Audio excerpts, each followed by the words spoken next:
All right. Hello, everyone. Look at this. We started a stream, and I even remembered to unmute my mic. So we'll get started here a couple minutes early tonight because we can. Let's just take a peek at the chat. It's over. Fat Kid's here. Alex Sullivan is here promising a food question shortly. Necrosis is here. Metasbo's here. Bongwater's here. We've got everybody getting in early here. So we're going to start with a look at the Atomic Shop. See what we've got here. There is also a Fallout First trial happening right now. So let's see here. Does not include private world ownership. And it looks like there's some freebie stuff that comes with it too. So we'll take it even though I'm already a Fallout First subscriber.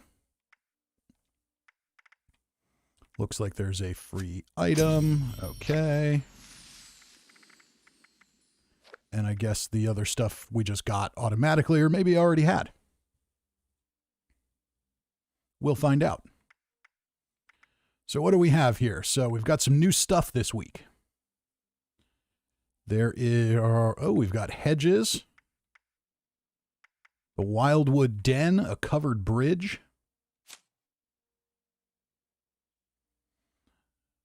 Covered bridge is pretty cool. All right, I can get down with that. Wildwood Den, we've got a new prefab. I like me a prefab. And the hedges are here. If all of that is included with this bundle, then maybe they've come up with a bundle that I'll actually want. There we go. Look at that. That is a good value bundle right there. We'll take that.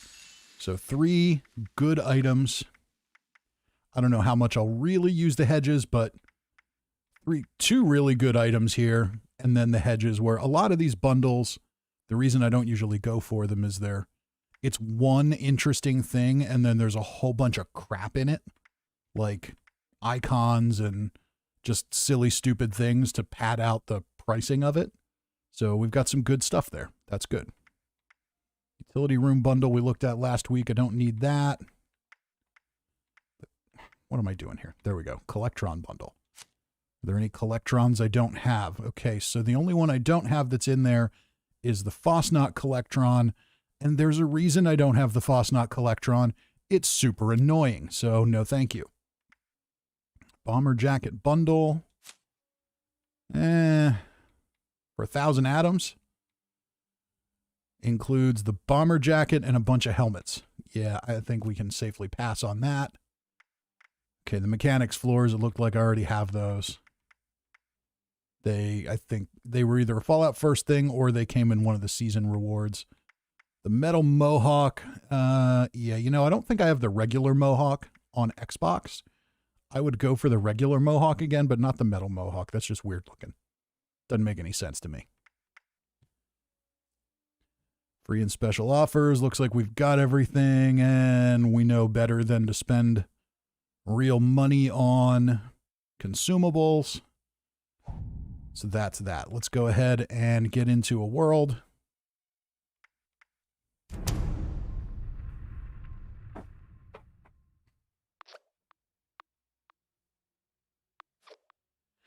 And we'll catch back up on the chat while we're going through here.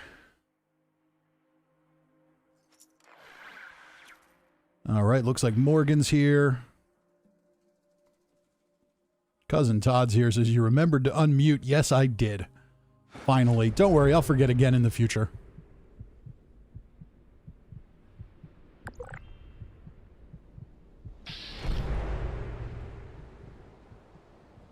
And Levi's here. All right, we've got everybody filling up the chat. And let's see where we're at here. And I just picked a random world, and we've got 2 people in it that we know. That's good. All right, let's create a new team. Casual team. I'm going to take a quick look at my Xbox app here and add anybody who may be waiting to be added. We'll see how the stream goes tonight. I don't know exactly what all we'll do. I'm not far from finishing the season, so it's probably not going to be too tough to do.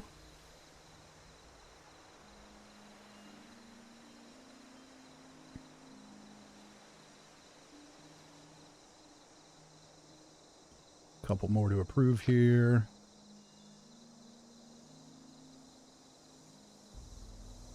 There we go.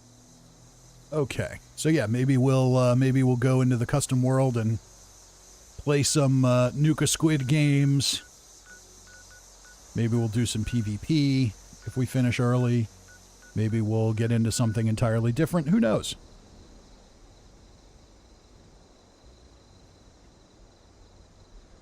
So Alex's food question of the night. What's a very well-liked food by the majority that you find overrated and wouldn't care if it goes away? Mind you, not asking what you don't like, just what you find overrated. I'm going to have to go with... I'm going to go with anything that swims. Lots of people love seafood and rave about seafood. I think seafood is disgusting.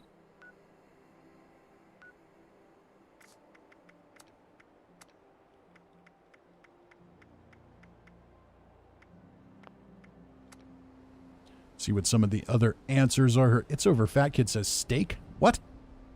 What?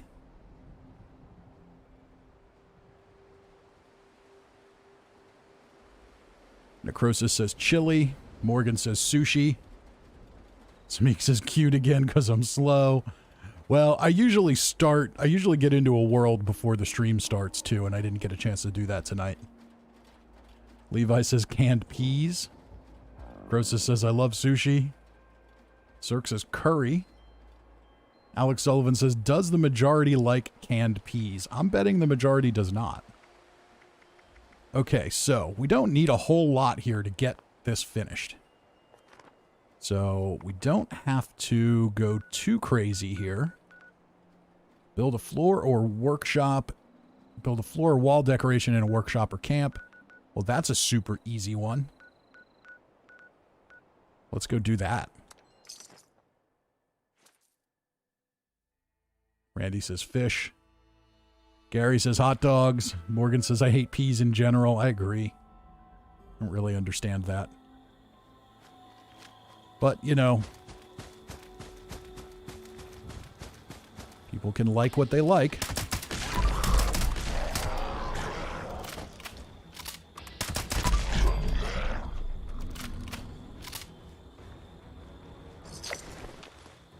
Collect some of this stuff. We'll get a little acid.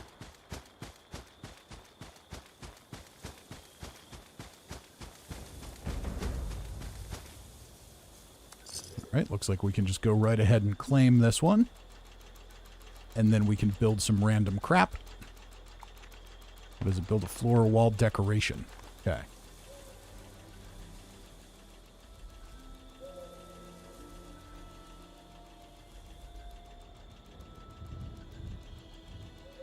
Alex says I'm not sure if I'm more shocked by steak or hot dogs.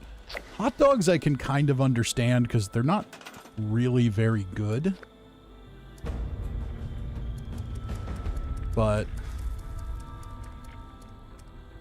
steak I don't understand.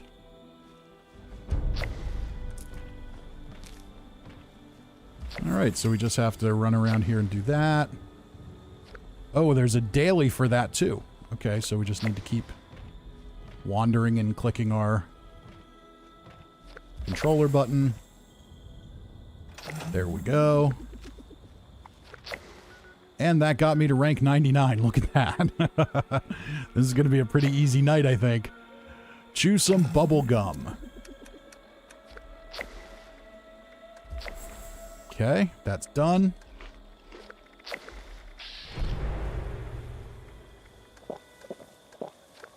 Might as well top up the food and water. What did we get at rank 99? Oh, the Grog Mac sidekick costume. Okay.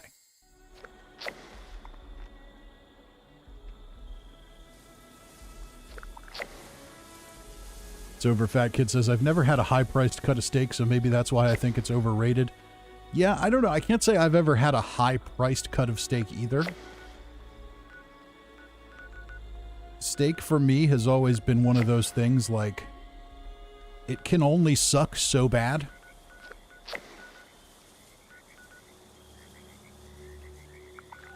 So we could claim 10 workshops, kill 3 death claws. Let's go kill 3 death claws. That sounds like a reasonably entertaining thing to do.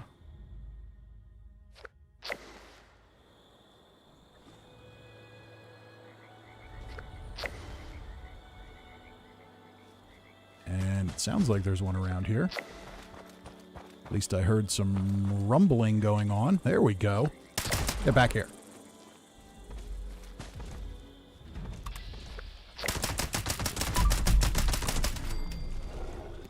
And there's a dead Deathclaw.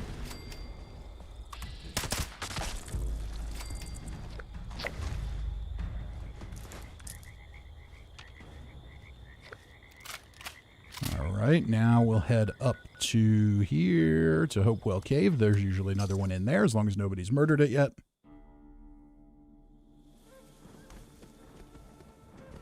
Cousin Todd says, oh, steak can suck. Like it well done, then you're a monster and you don't like steak. Yeah, I'm sure it can be done poorly, but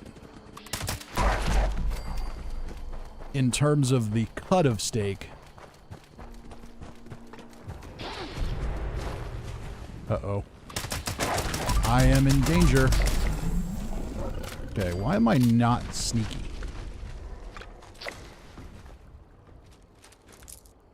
Make sure my perks are right here. Okay. All unyielding.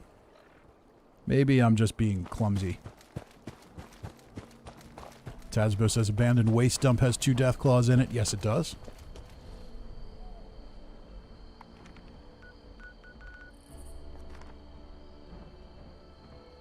I hear a Scorch Beast. This must be one of those Scorch Beasts that's stuck in the ground.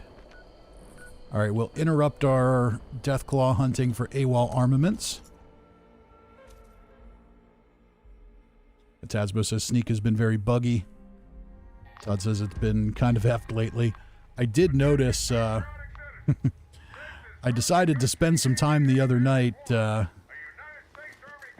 trying to do a dedicated, non-legendary stealth commando build.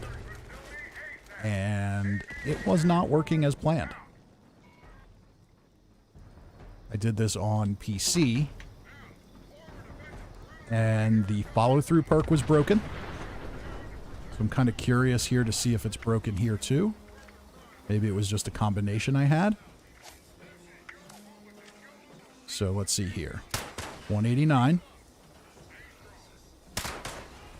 Okay. Seems to be working here.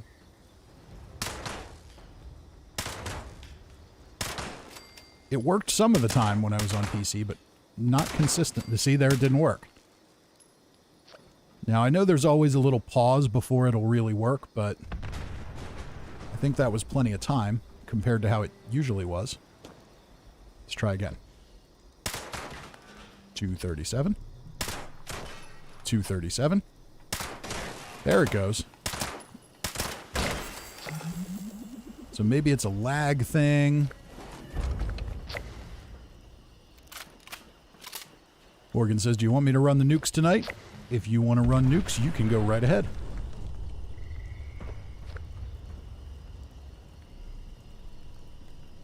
Levi says, Deathclaw Island's good for 1 or 2.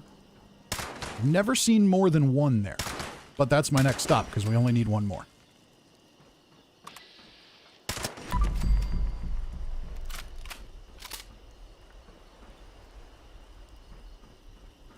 Alex asks if I'm planning any other games for streams once this season's done. We might revisit New Vegas again and continue that journey. We might do some Fallout 4. We might just do some more custom world stuff. Haven't decided yet.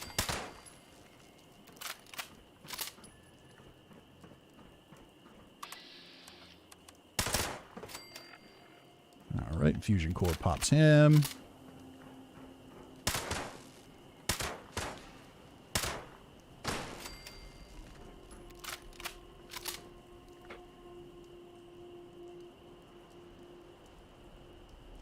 Darian Rodriguez says, I love the Scrapbox. Yeah, the Scrapbox is very useful. It's one of those love-hate things for me. I love it because it's extremely useful, but I hate it because it's a solution to a problem that doesn't necessarily need to exist.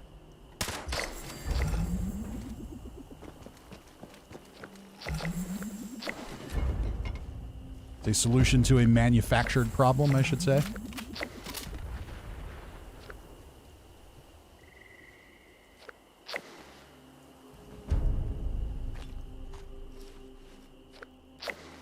Over Fat Kid says pay to play. Yeah, it kind of is. Alright, so we only need to complete one more weekly. And then we're done. Well, let's go knock out oh, we got a nuke coming down already. Let's go hit our Deathclaw and Deathclaw. Oh, somebody's there already. Yeah, that's not going to happen. Okay, let's go to Abandoned Waste Dump. I don't know of any other locations that have guaranteed Deathclaws.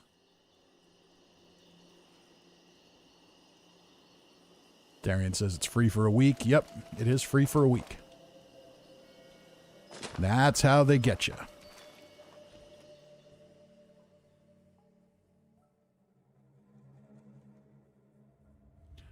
In all honesty, if it wasn't for the Scrapbox, I would have canceled Fallout First long ago.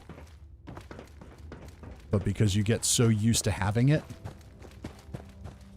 I would have at least canceled it on my Xbox account. I like having the private world access on PC so I can record without worrying about interruptions, but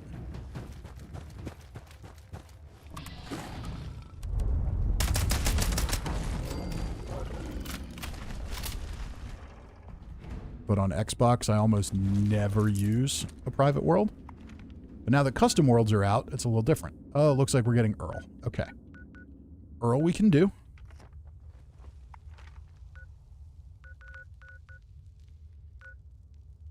We'll just wait for that to pop. I'm going to head back to camp and scrap real quick.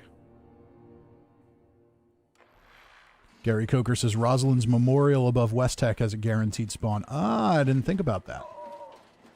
Necrosis says Scrapbox is Fallout First. Really? I agree. The private world thing, it's nice, and for a content creator, there's value to it, but for the average player, I don't think you get a whole lot out of it, unless you just really like to be alone. Custom worlds are a little different.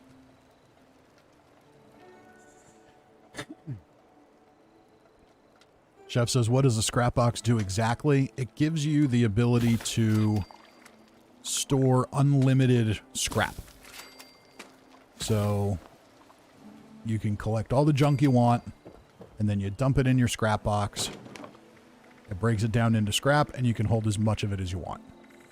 So it's definitely useful. It takes out a lot of weight from the stash, but my whole thing with it is the reason we were told that we couldn't have unlimited stash space was because there were stability issues involved with that.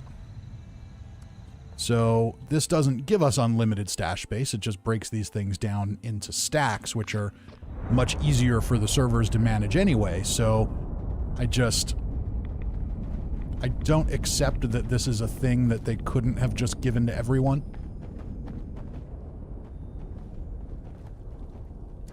It's definitely an item that exists to generate revenue. To solve a problem that exists to generate revenue. Okay, we've got our asbestos lining. That's good. And should we keep that on? Let's take off Ammo Factory. And we'll put on the fire one. Now that I have all the legendary perks maxed out to where I want them, I can waste perk coins on swapping things around.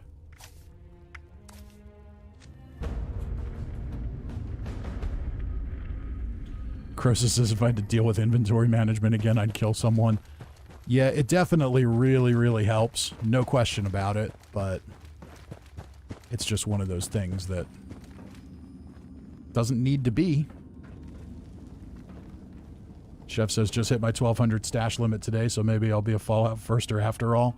Well, now the other thing you can do, you can use it in a pretty sneaky little way, is that you can take the free trial. And during the week of the free trial, you can use it as much as you want. You can stuff as much junk into it as you want. When the free trial is over, you'll still be able to access your Scrapbox. So it'll still be there, you just won't be able to put anything new in it. So I think that's the other little trick they do, is they know that there are people who are never going to pay for Fallout First, but they can boost up player numbers because there will be people who will take the free Scrapbox and then grind like all hell for a week to stuff it full of all the junk they need until the next time there's a free trial. Darian says we should get new legendary perks. I agree. Also says they could give the Scrapbox for free to everyone if they wanted to. I also agree. But they know it's the only thing that's generating any stickiness at all for Fallout First. I can't really imagine, unless you're just super hardcore into building, that anybody's really using custom worlds aside from hardcore builders and content creators. And I don't think anybody, I mean, I guess people do play in the private world who just want to avoid people, and I get that, but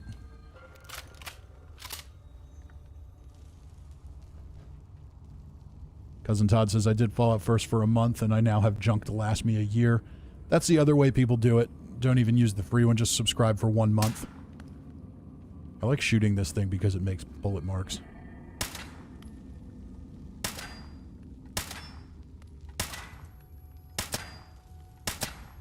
I remember when they had the Atomic Shop Vault Boy cutout thing at the train stations. And I used to sit there and shoot it with a railway rifle, because the railroad spikes would stick in it. And I just thought it was kind of humorous because it was so grotesque. It was just terrible. Randy says private world is great for muling. Yeah, it is, but there's another problem that should be solved with a way to securely transfer items.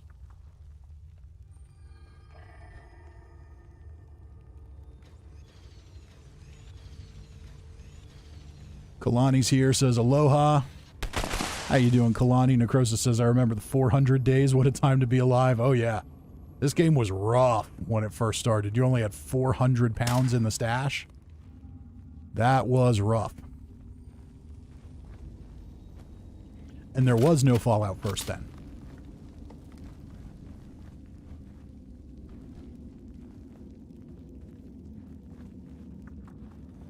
I remember the explaining the 100 rule to lots of people. You don't need more than 100 of any piece of scrap. If you have more than 100 of something, you either need to use it or dump it because it means you're not using it. So Occult says, I'm surprised you haven't finished the season yet. I finished it last week. Well, I only really focus on it when we do the streams. And for the last couple of weeks, I have been extremely busy.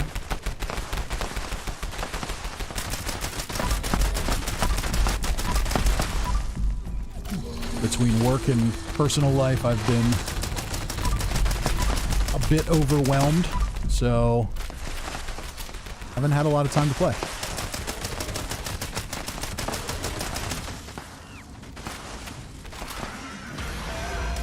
Alright, let's murder some of Earl's children.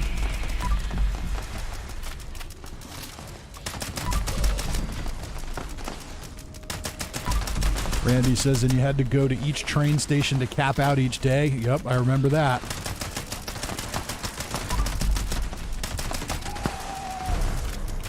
Every train station had 200 caps, or, yeah, I think it was 200. With the fast travel to each one.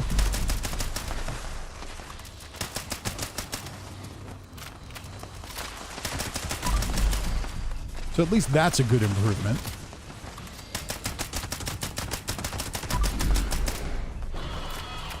Necrosis says, how's the back doing? The back is doing much better. We're not 100% yet, but I'm going to keep doing the things that I'm supposed to start doing and avoiding the things I'm supposed to avoid.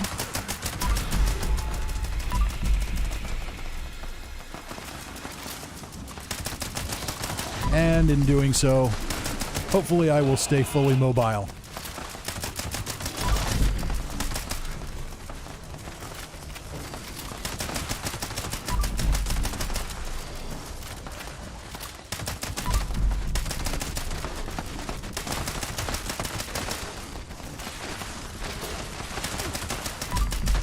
So Occult says Bethesda's definitely made a lot of quality of life improvements for the game. They have. Credit where credit is due, they have done a lot of very good things.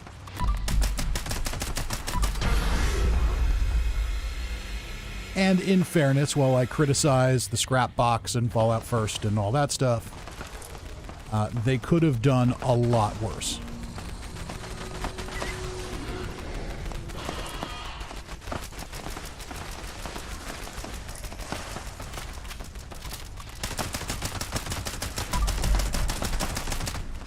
I also wonder if this game were to have been released 2 weeks ago, if it had been a brand new game a couple of weeks ago, post Microsoft acquisition, would Fallout First, the way it's currently constructed, even be there?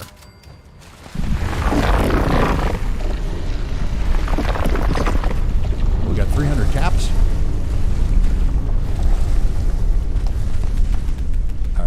I am going to run out of here because I think it's fun. Just got to look for the spinning klaxon lights. I think that's what they're called. I could be completely wrong.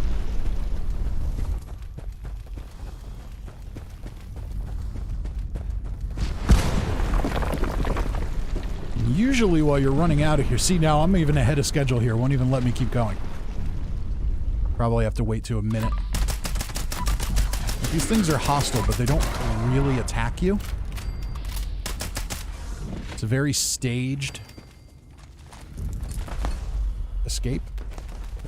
Now we can go.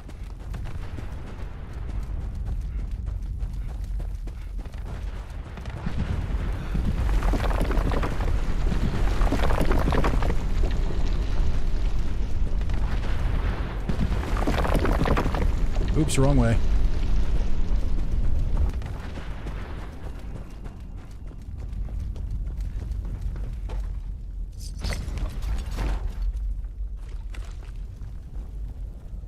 Do I have my Chinese stealth suit? I don't think I do. I do not. Okay. So we're going to go out and we're going to go to the right.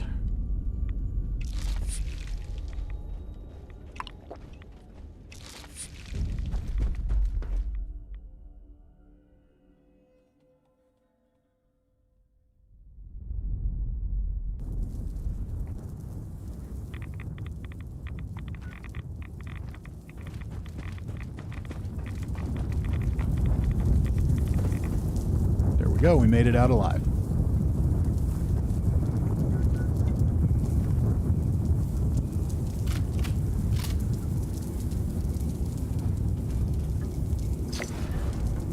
Mr. Kill says the 400-pound legit made me quit because it broke the flow of the game. Yeah, that's a really... It really wasn't a fun thing. Like, I kind of like the idea of needing to make some choices. I don't mind that, but... 400 pounds wasn't anywhere close to enough. They were just trying to make sure everything worked smoothly when the game was new, which I understand. Ooh, we got... Oh, that's perks on a heavy gun. Come on. Really? Hunter's T45 torso, Overeater's T45 right arm. Sure would be nice if they'd fix that thing where all your drops are either Raider or T45. That kind of totally sucks. Alright, we can put some of this stuff in the stash.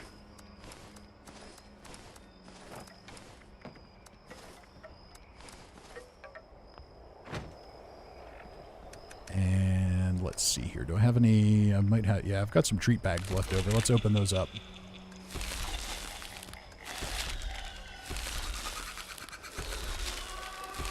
See if we get anything interesting.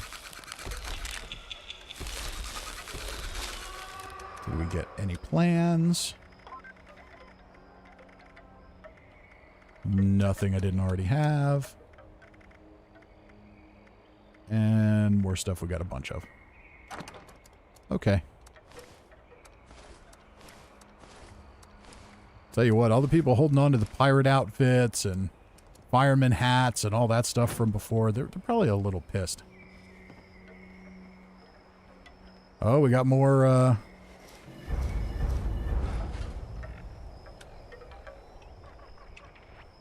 we got more junk power armor that we can trade in for script. Let's see if I have a carry weight booster. There we go. Let's head over to White Spring train station. Morgan says, I got a cursed harpoon gun. Hey, it's 40 script. Chef Moff asks, is an anti-armor suppressed handmade better than a vampire's automatic fixer? I would say that largely depends on your build. If you are a low health build, then the vampires is probably going to give you a little more utility. You won't do as much damage as the anti-armor handmade, but you'll stay alive much easier. 3-star Aristocrats Gauss minigun. Huh. I mean, I hate to script it, but it's only 1.8 pounds. I might have other stuff that's heavier than that.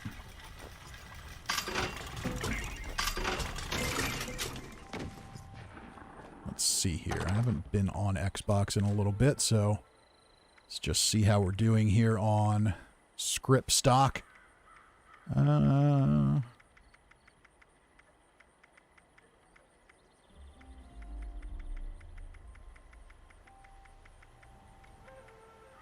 So far, all stuff I want to hold on to, at least for now.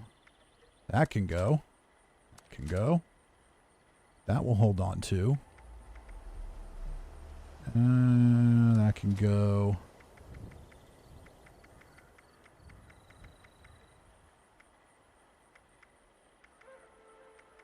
Got some interesting stuff in here. Okay, and that can go too. Keeping some Overeaters armor pieces so I can make an Overeaters set for when I'm not running Unyielding. I should probably just do that with Secret Service armor, though.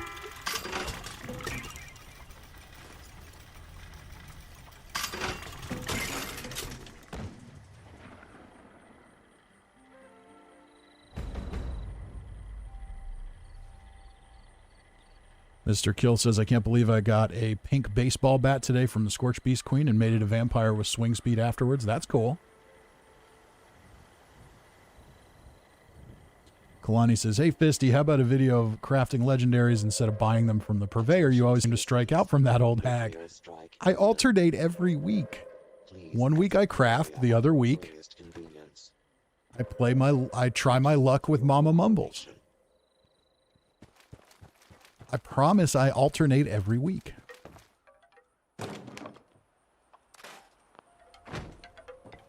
Although this week we'll see. I still need to get my my latest lore video done, and I've been so time crunched the last couple of weeks that that's been tough. All right, so we've got one coming down on the Queen.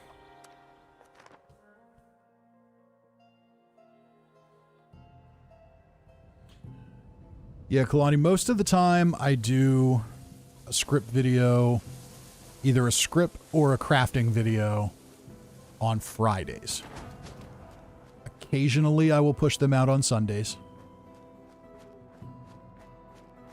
It varies a little bit from week to week. Oh, there's some nice server rubber banding. So it varies a little bit from week to week, but they're the most, they're fairly easy to make, and they're the most consistently viewed pieces of content on the channel, so as much as I would like to focus time elsewhere, it kind of is silly too, because lots and lots of people watch and like them, so I try to do at least one of those every week. But I have a lore video that I've really wanted to get done, and I just keep getting... something keeps coming up that takes me away from it, so... I'm going to have time to work on something tomorrow, and I'm very, very tempted to just do the lore video tomorrow, knowing that I'm risking then not having time to get a script video done.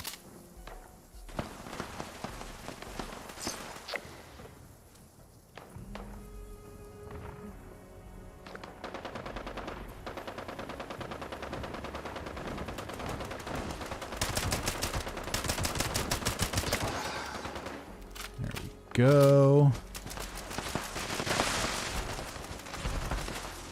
There we go, another T45 piece. I still say at this point, I don't even really want the items, just give me script directly.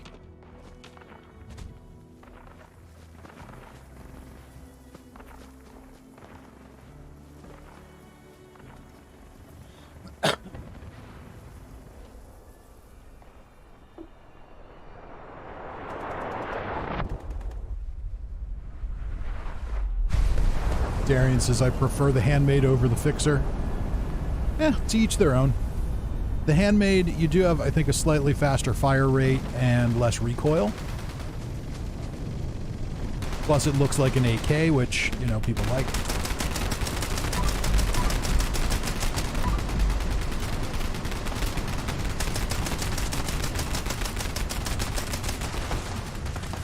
The fixer is definitely not as cool looking.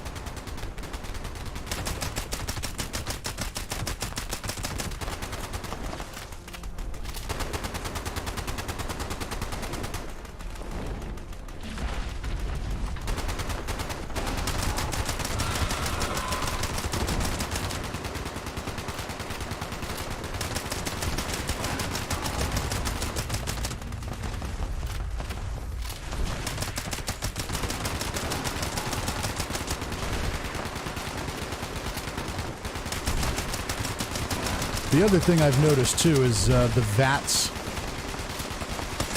delays are really harsh lately. So on boss enemies, I've really been avoiding it, even though your VATS criticals can be really, really powerful. There's just so many shots that don't even count.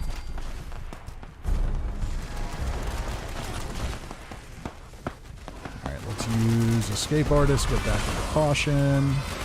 There we go.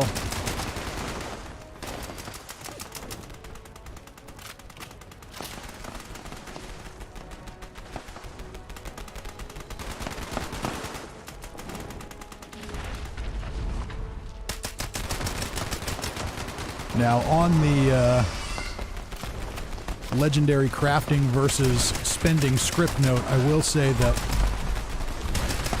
I don't really think anyone at this point should be spending script with the purveyor. It's way, way, way more sensible to just craft the items you want. I still spend the script because it gives me a chance to talk about stuff.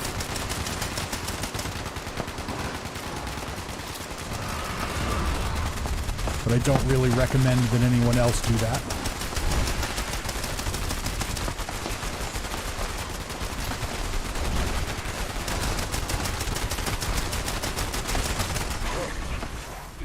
Oh, stop it.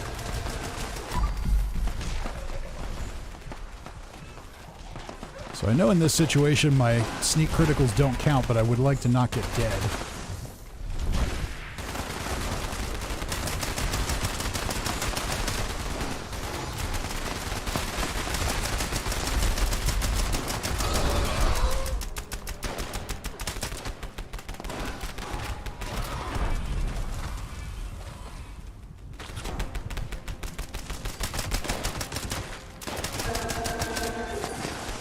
So I tried very, very hard to create a non-legendary stealth commando build on PC the other night.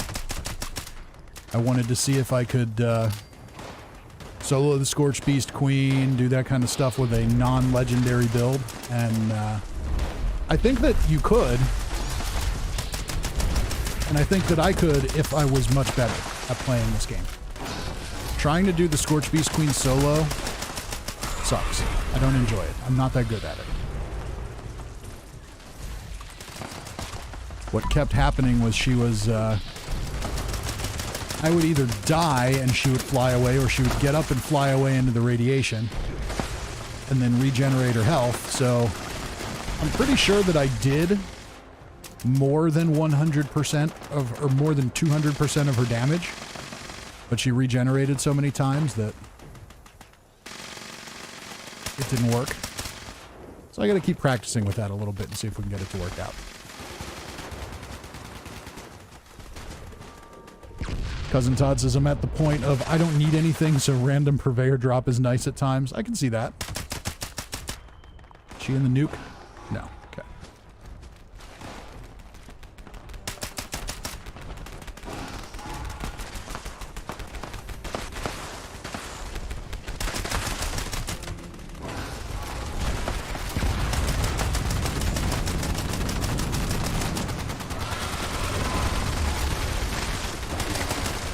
There we go.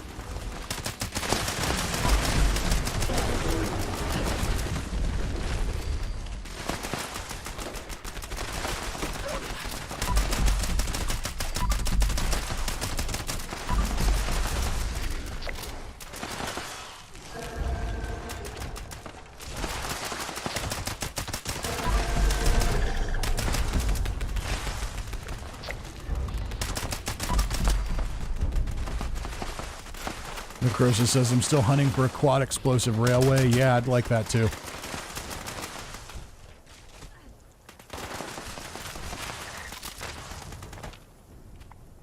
All right, off to the train station we go.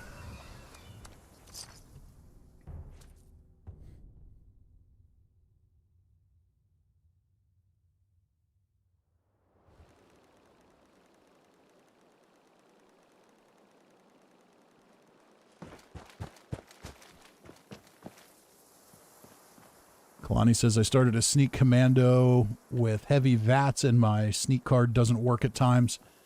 Yeah, I've always noticed little things like that that are kind of annoying. So here we got something that's not a T-45, but that's because it dropped from the event.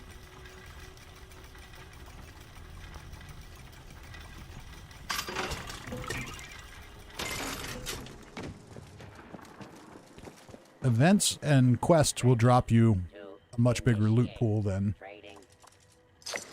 regular enemy drops.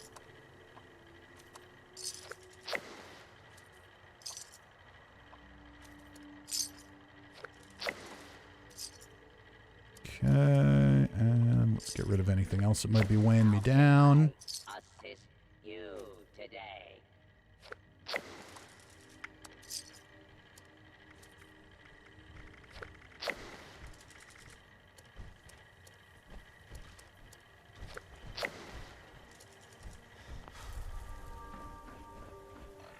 Drop any excess ammo.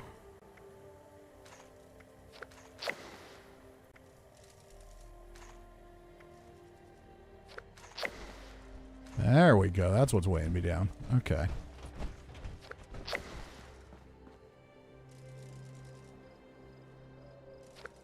Professor Anthrax says, look forward to Fallout 5 in 2030. Yeah, I saw some bits and pieces of what Todd Howard was talking about there, and I don't know. I'm still not convinced that we're not going to see anything till then. That is a very long time between games. You know, I would say just because there's a loose plan for Fallout 5 that doesn't involve any other studios doesn't necessarily preclude them from doing something else. And I just don't see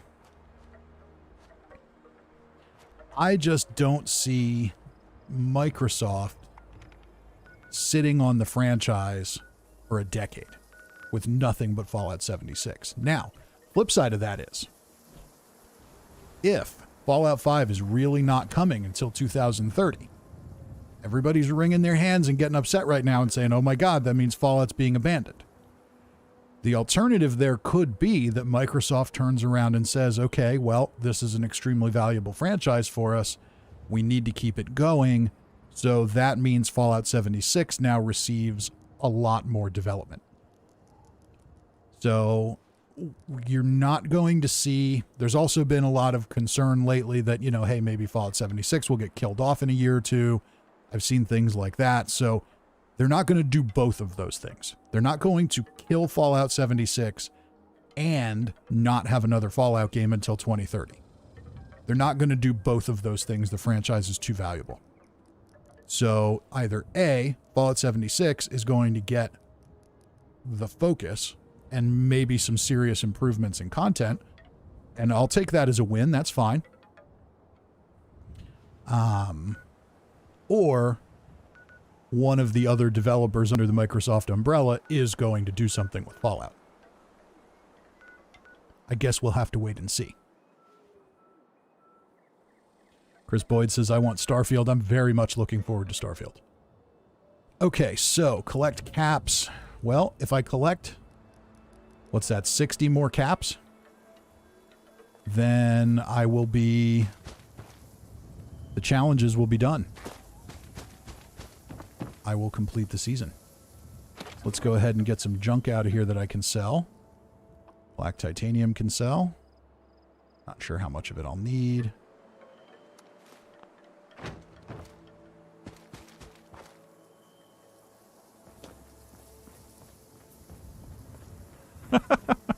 Cirque says, remember the party isn't over till everybody gets pregnant.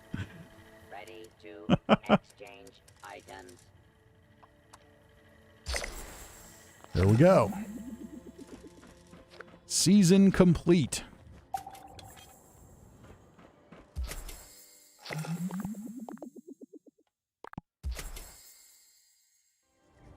So what was in that?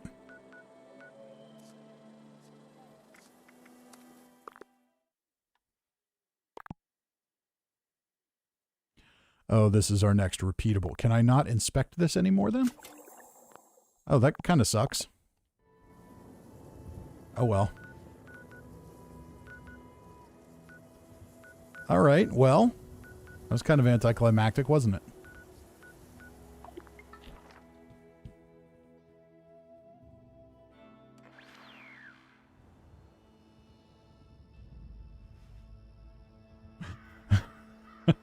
Cirque says the party isn't over till everybody's pregnant. Morgan says, what? No thank you, pass.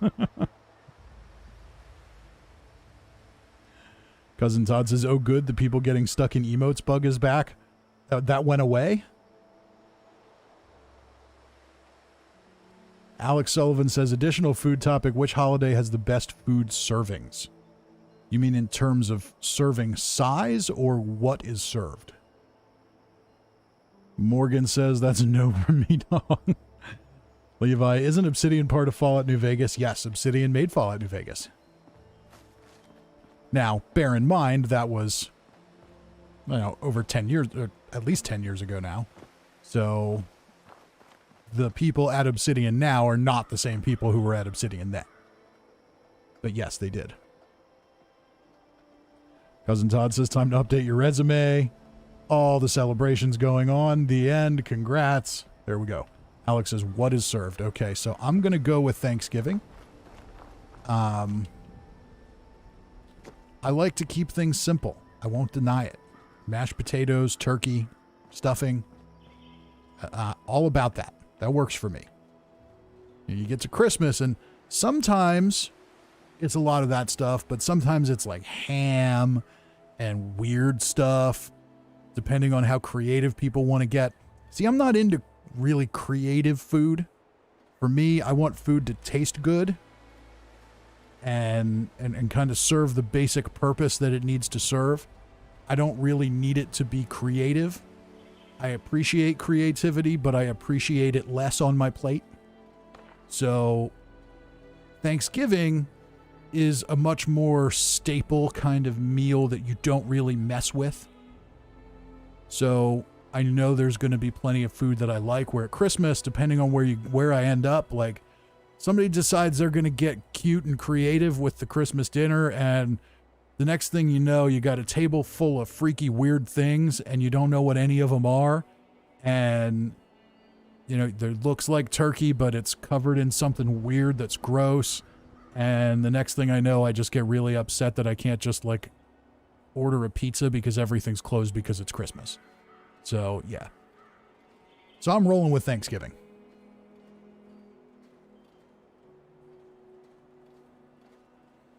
Alex says ham over turkey. Yeah, I'm going to disagree there. Cousin Todd says Christmas and or Easter because those are ham holidays and turkey kind of sucks. Professor Anthrax says I'm playing Fallout 4 unarmed. Very cool. Croesus says, speaking of science fiction games, I re-downloaded Mech Warrior 5 on Series X. Okay, I'm not familiar with that one. Randy says Christmas is all about the cookies. There's a point there. Alec Fanning says in Japan we have KFC for Christmas. Now on the upside, we can get Chinese food on Christmas here usually, so, you know, that's good. Alex says I want to go to Japan. I've always wanted to go to Japan too.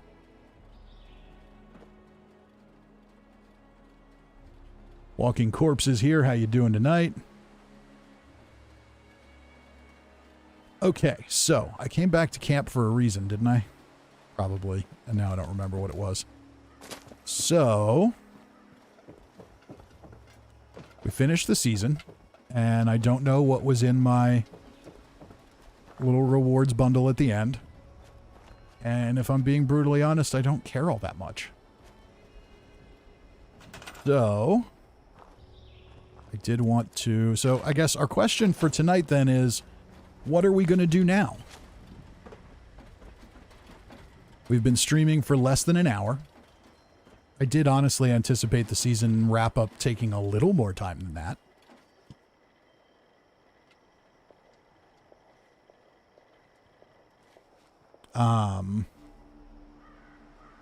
So the question is, what do we do now?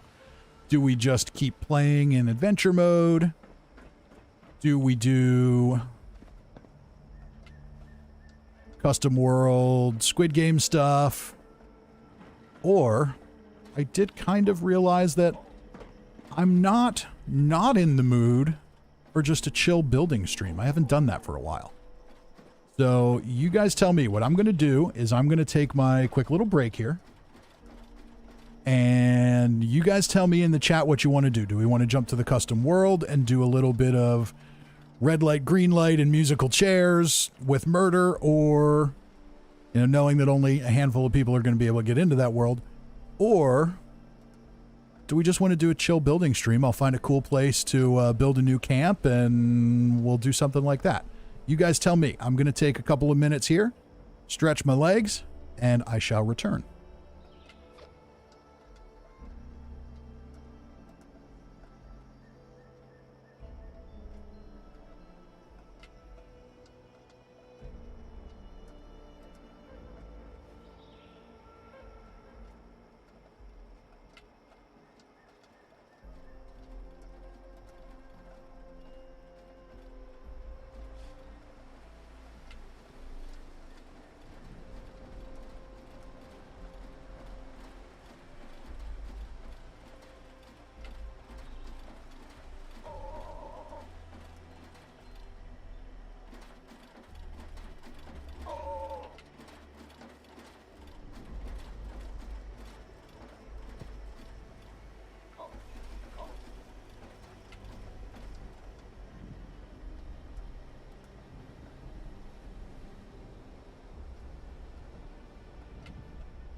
Okay, and we're back.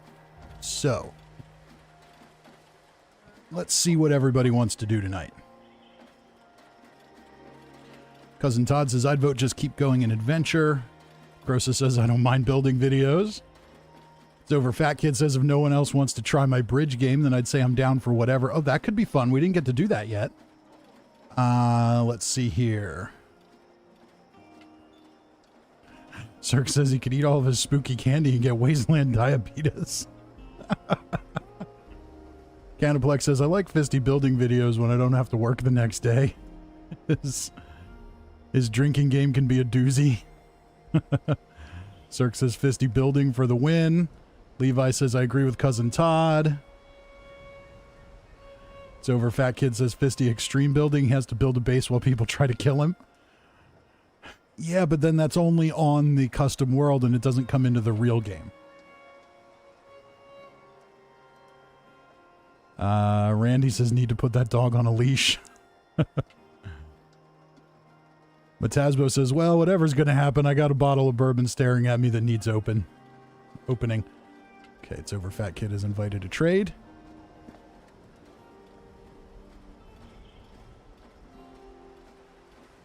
And let's see here.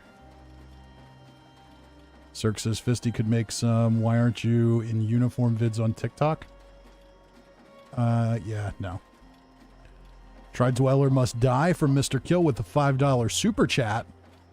That's an interesting idea. I haven't done that. Maybe we could do that. So thank you for the super chat, and I think that might be an interesting idea.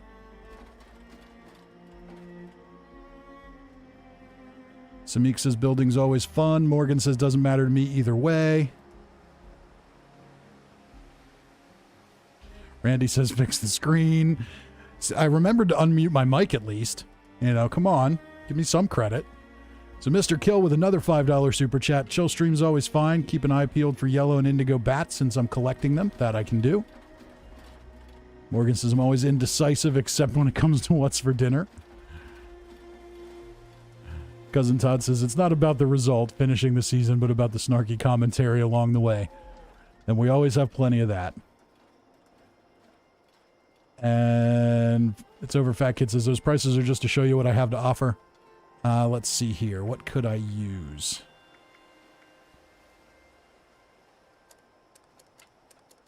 Honestly, those are probably all, except for the wood one. These are probably all better than what I have for Overeaters, so you can price them at whatever you want. I'll buy them from you. It's fine. If 2,000 is what you want, I'll buy them for 2,000. I don't care. I got caps coming out of my ears. I'm lousy with caps over here.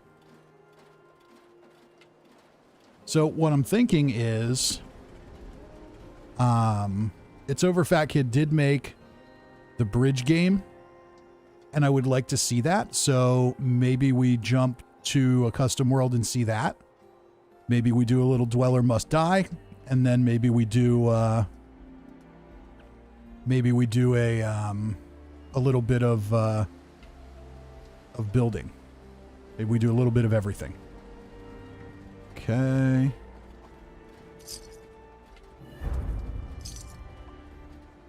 Yeah, the only one I have no use for is the wood one.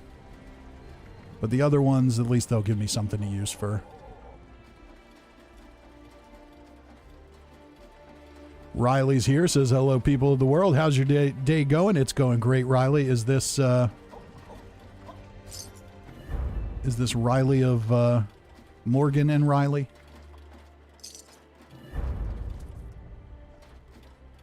All right, so there we go. Alex Sullivan says, play some red light, green light, Squid Game style in custom world.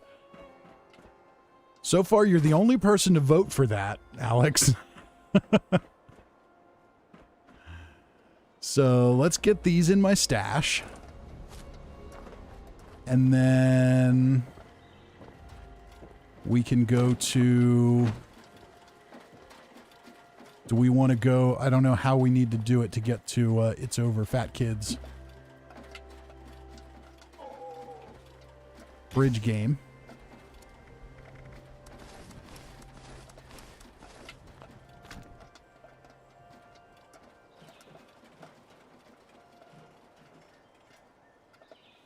Ripley says, yes, it's me, mother and daughter. Very good. That's what I thought.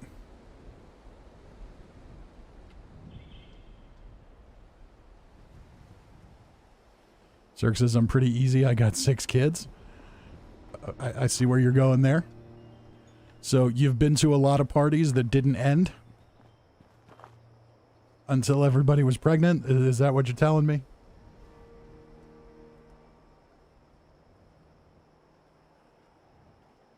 All right. It's over. Fat Kid says, I'll go now and invite you first. Okay.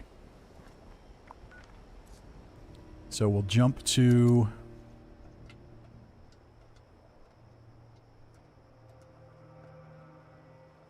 It's Over Fat Kid's world, and we'll see if we can play the game.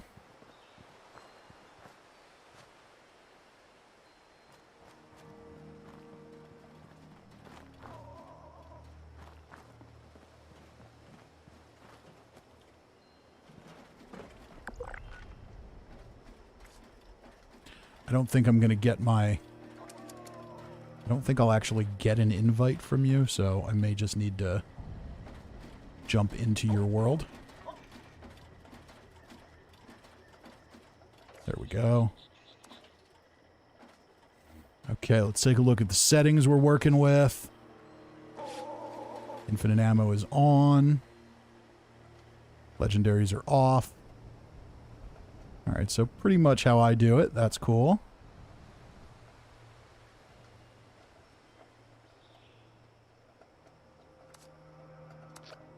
Alright, let's jump into the world and see what, we'll see what It's Over Fat Kid has done for the bridge game. It says no clothes, no mutations. Okay, so we got to kill the mutations.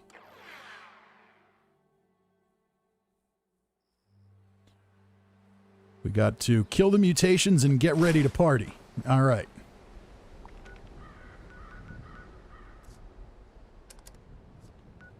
Let's see where you're at.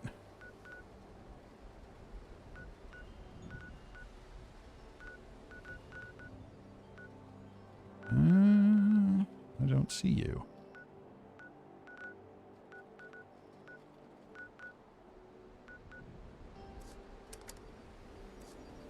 Well, we'll just fast travel to you.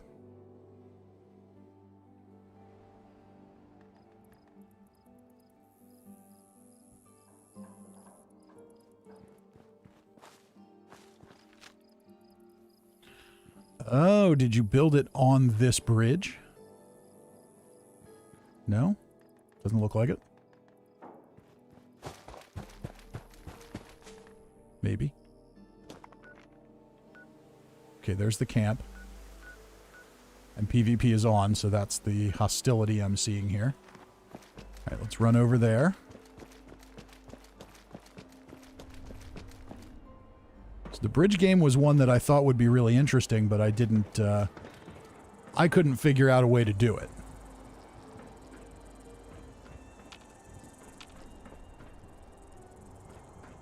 Alright, I hear insects above me. Okay, so we built it right on the New River Gorge Bridge. Okay.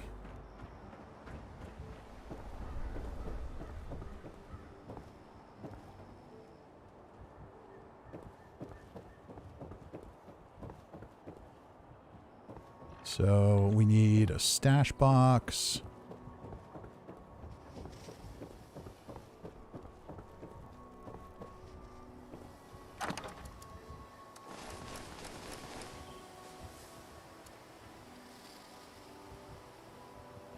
And with no legendaries, I assume we can do whatever weapons don't really matter.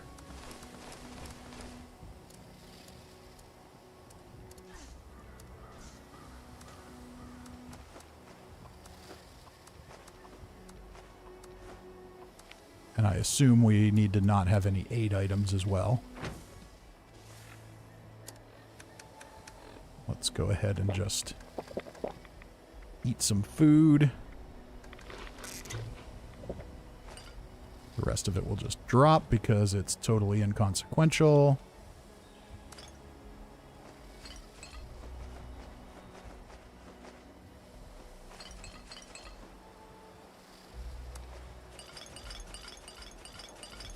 Really? The mystery candy is undroppable? That's interesting.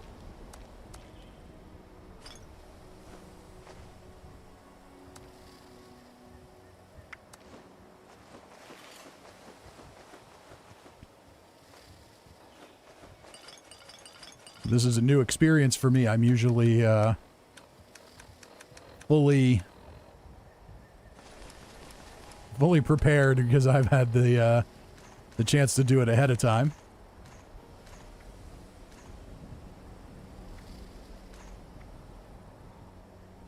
Okay. All right, so we have nothing beneficial, and ammo is unlimited anyway.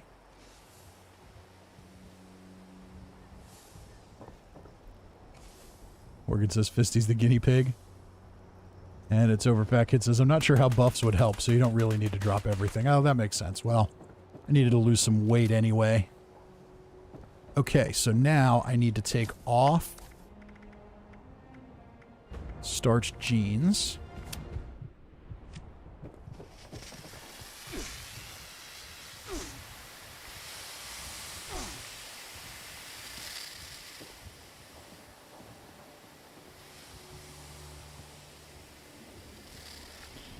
And let's see, what do we have left for mutations? We've still got quite a few.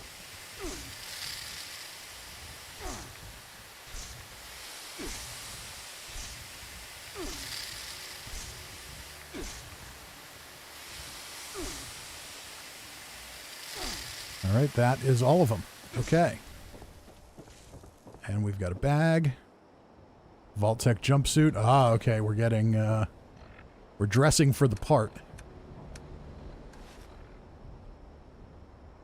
There we go. Okay. It's over. Fat Kid says we need more players though. So yeah, so it's just me and so yeah, so if you're ready for other people to join in, then anyone who is friends with It's Over Fat Kid should be able to join right in. All right, so we made the bridge game. I'm just going to check the place out here so people can see it. Steel bungalow door. Oh, this is cool. And you got the costumed diabolical rich bastards in here watching the game. That's cool. So you took it a little further than I have. I appreciate that.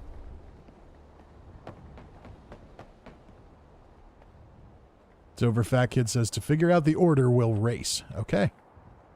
We'll follow your lead.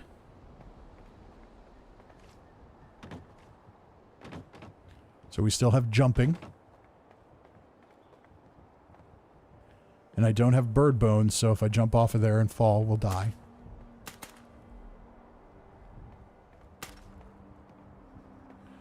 Cousin Todd says, can you play even if you've never seen Squid Game and don't know what the bridge game is?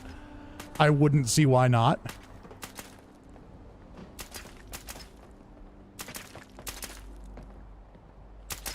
I see. So we'll have a race over here to see what order people go in.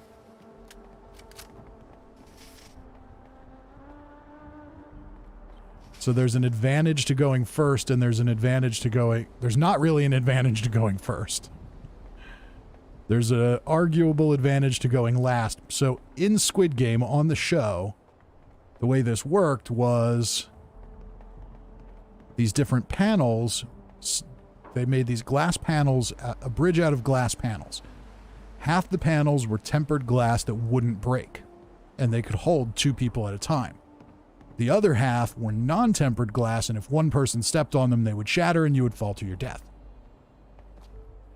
So I'm not exactly sure how we're doing it here. I'm curious to see how. I'm guessing that he's just going to go through and manually remove panels.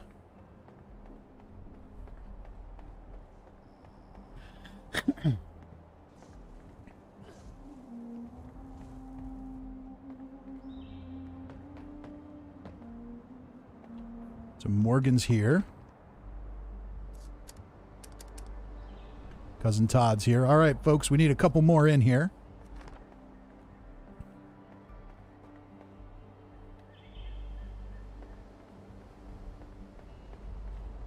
We're not on my custom world, so I can't, so you may need to add It's Over Fat Kid.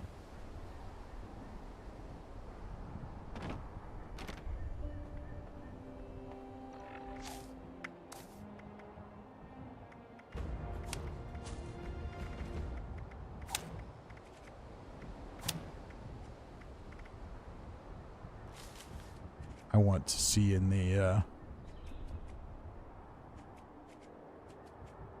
VIP room.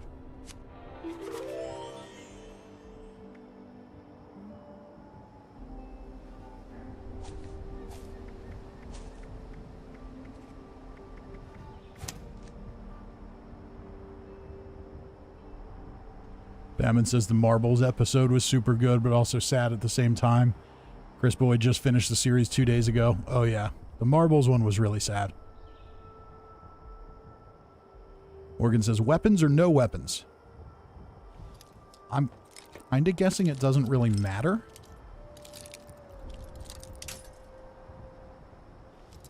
So over Fat Kid says, I made a bunch of different random patterns on which the squares to remove. Okay. Well, we'll just have to wait and see how the magic happens.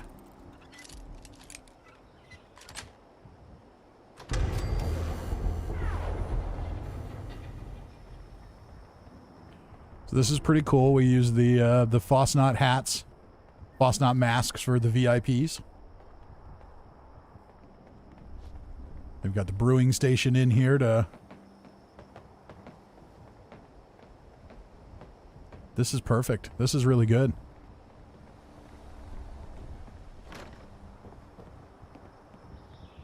Cousin Todd's here. It might just be the four of us.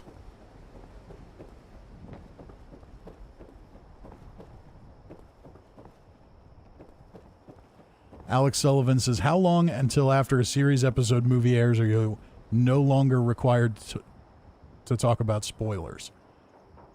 That's a good question. So over Fat Kid says, weapons don't really matter, don't use them on players. So,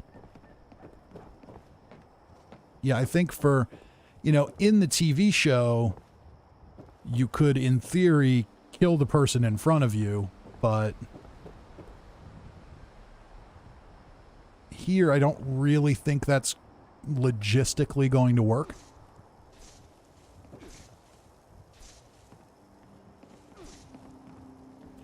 So over Fat Kid says, so I'll show you all the starting line and course. Okay.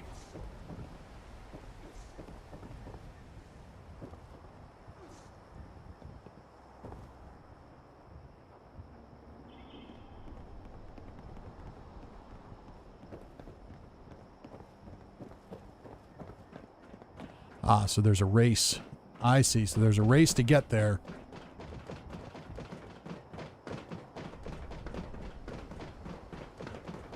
Necrosis is disappointed with the lack of actual squids.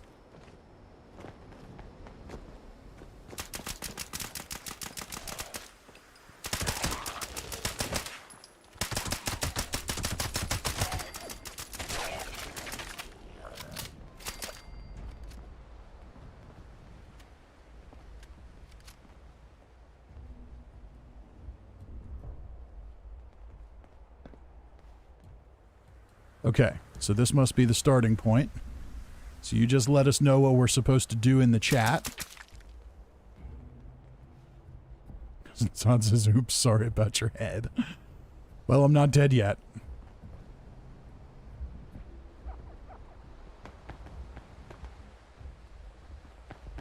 Alright, so we're gonna run...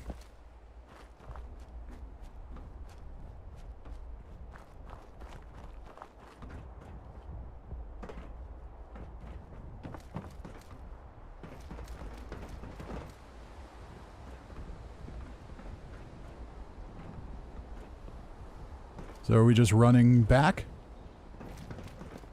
and picking a starting point? I'm guessing. So I don't want to go first, but I don't want to go last. So I'm going to pick right here.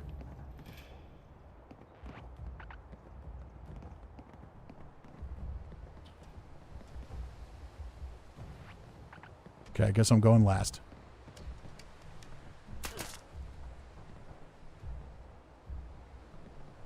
Okay.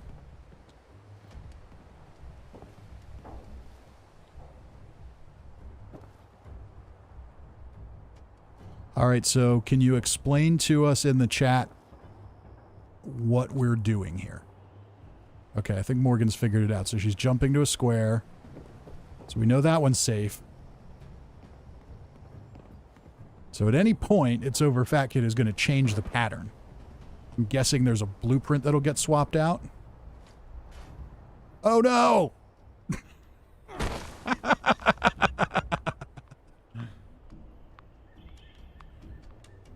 And Morgan fell too.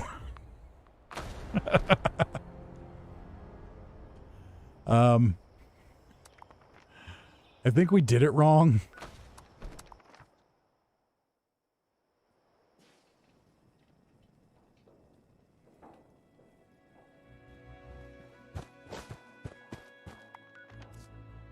Can we really not get anybody else to jump over here and try this? Come on.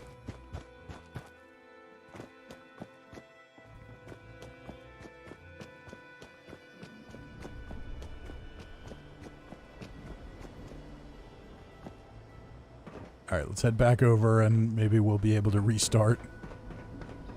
Ranger says I'm playing Forza Horizon 5 and graphics are amazing. That's very cool.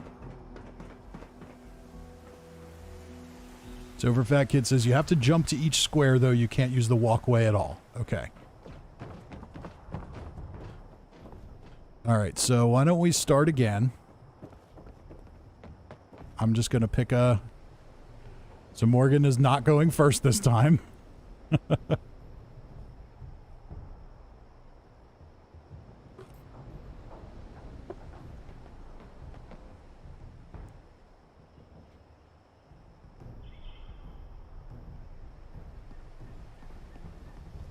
That means Cousin Todd's going to have to go first.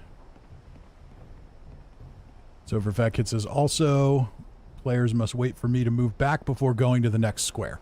Okay.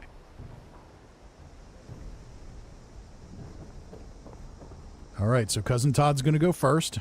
I'll go second.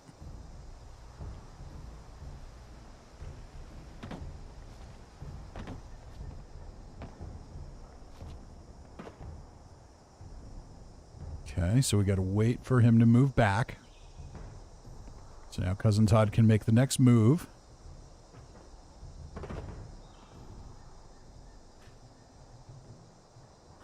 Uh-oh. Okay, so we know this one's safe. We know that one wasn't. So that means I have to jump all the way over there. Okay. So now I have to pick another one. And it's either going to be good or no good. Where's Morgan? Morgan made it to the first one. Okay, I think I'm... Oh, no, I'm not alive. I am very dead. I am very dead. Can we see the remainder of the game? So those are some interesting... And there's Morgan.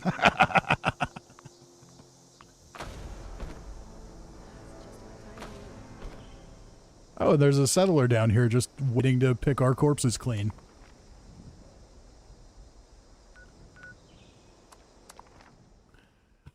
So yeah, I think this is probably like the perfect length course, which is good. It definitely needs more players though. So hint, hint.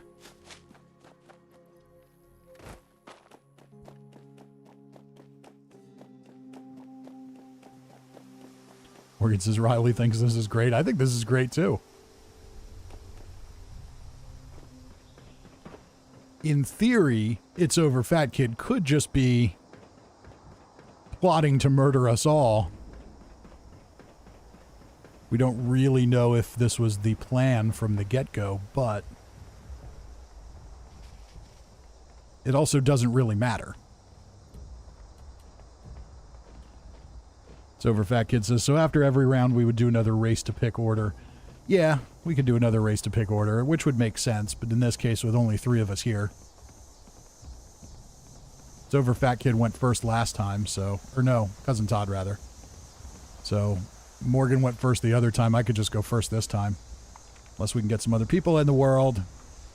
Come on.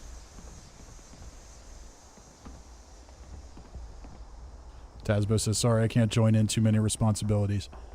Okay, so we've got different patterns each time that he's going with. All right, so last time that one was safe, so it could be safe again, but it also might not be. Let's give it a shot. Okay, looks like we're all right. So now, do we jump one ahead or do we go diagonal? I'm going to go diagonal. And I think I'm going to die. There's clearly an effort being made to remove that panel. And down we go.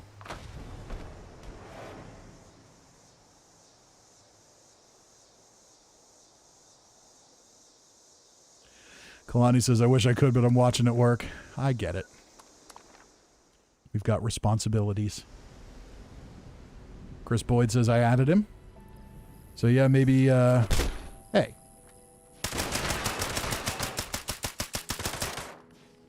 Keep an eye out for any incoming friend requests.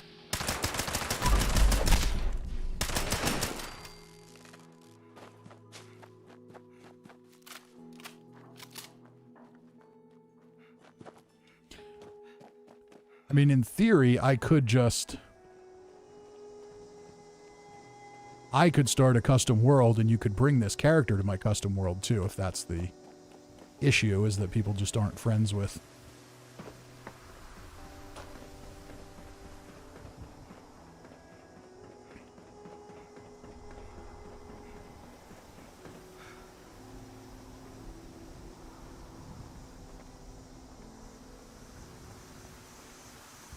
Oh, I didn't notice we got the Greek symbols there too.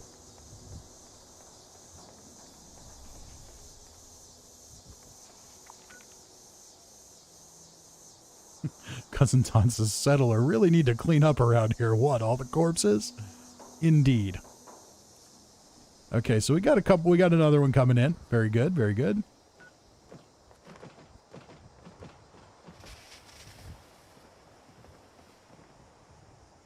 But yeah, you can definitely tell you kind of need to have at least one or two more people to get to the end of the bridge, because unless you get really lucky, you're just not going to get there. Chris says to just purge my mutations. Yep.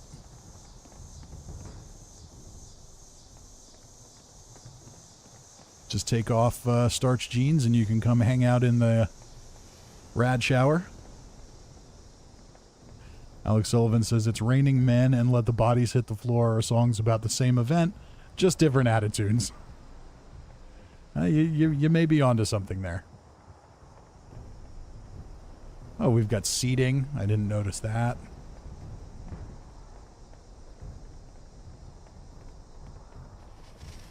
This is definitely a good place for this, though. I like how high it is. I had tried to build one, like, just not really sure how to do it. I had tried to build one at the White Spring and just make it really tall, but it wasn't going to be good enough. This is definitely high enough for murder.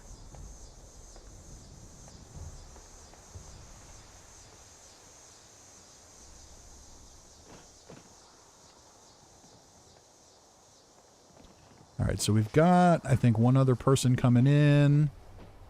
Oh, two other people coming in. There's nothing stopping us from doing another round of 3 before those people get here.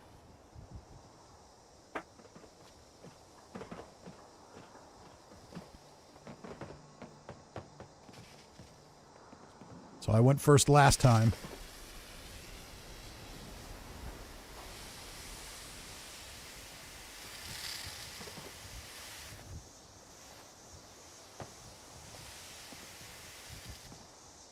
Yeah, those people, Levi and I think it was Red Fang, are going to need, they're going to need a little time to clear things up and get ready. So let's try another round. So Cousin Todd took the first step.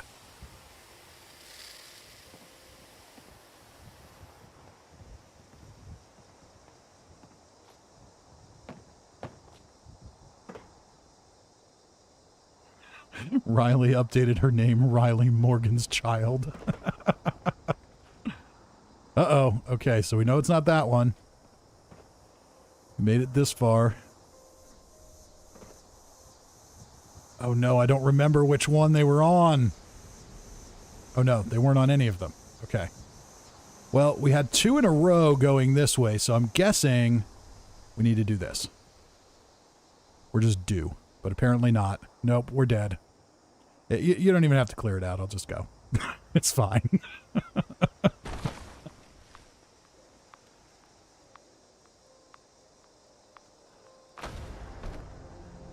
So Riley says, for the Dalgona candy one, you should hide Nuka-Colas around a small area, and whoever has the least loses, and so on. That could work. I'm impressed that you... Is Dalgona candy, is that the name of,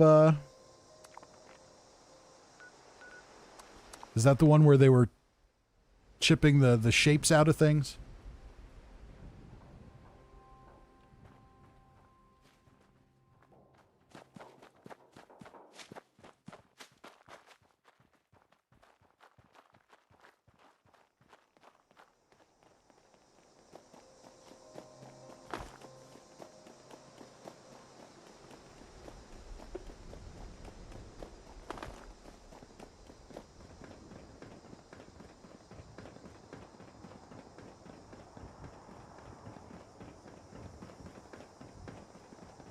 Moving feels so slow without Speed Demon.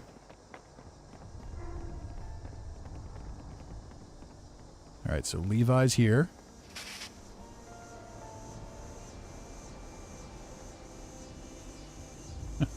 Alex Sullivan says, we must know, does Riley like pineapple on her pizza?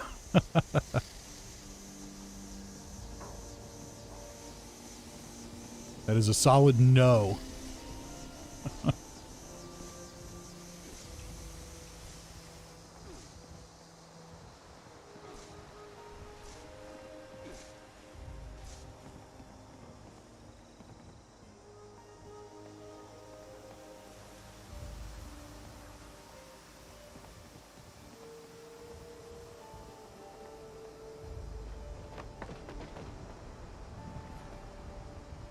All right, we've got a few more people here now. That's good.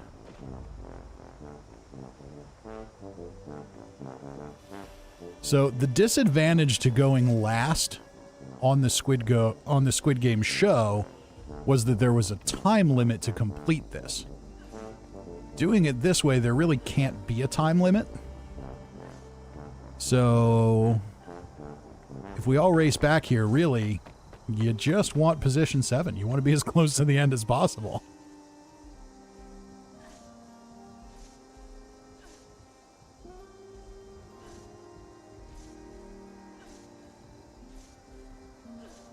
Morgan says she found out last night I like pineapple on my pizza. I mean, there are a lot of things. There are a lot of embarrassing things that you can find out about your parents as you grow up, and you know that's probably like near the top of the list.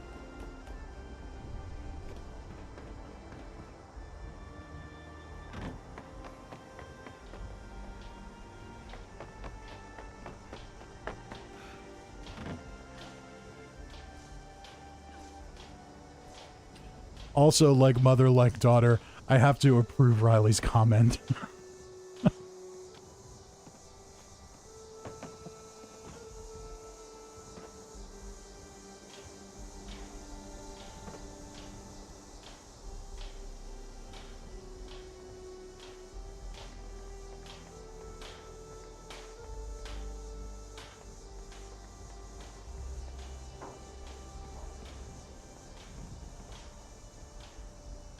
Cousin Todd says death by tuba. Okay, so should we all go to the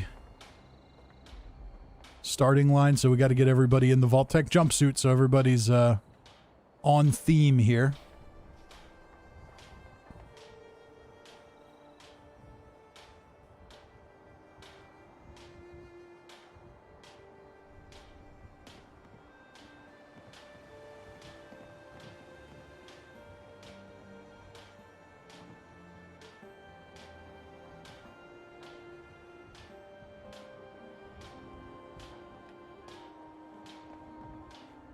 So during the race, can we kill each other? Is that okay?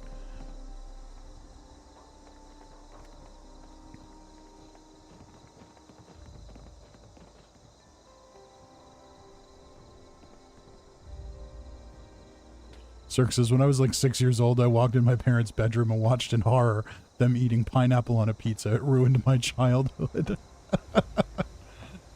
So for Fat Kid says, starting line, I'll shoot my gun to start the race. Okay, so we'll all head to the starting line. So for Fat Kid says, yes, you can kill each other. There we go.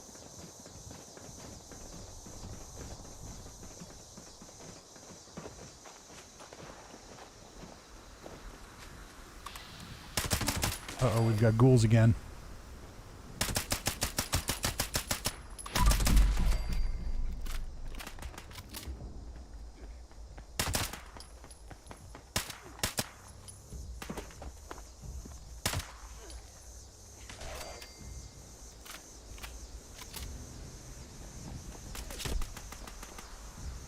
Pretty sure we're not supposed to kill each other yet. Fists only. Okay. Well, then I'm going to not kill anyone and just try and be quick.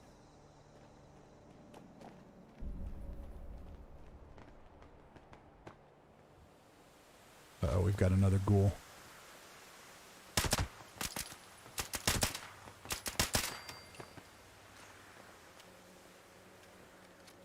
All right, so it's over. Fat Kid will shoot his gun when it's time to start the race.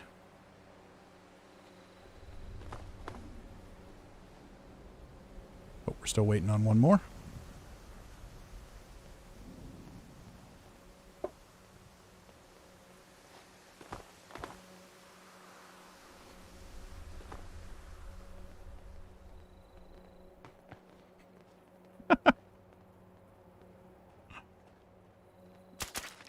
Riley is quite entertaining.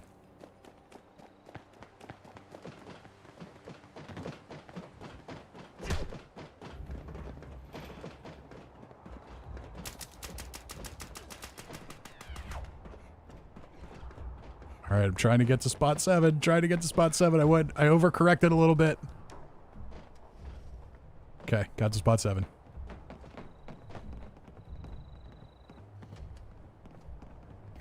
Riley says, when my mom said she likes pineapple on pizza, I almost cried.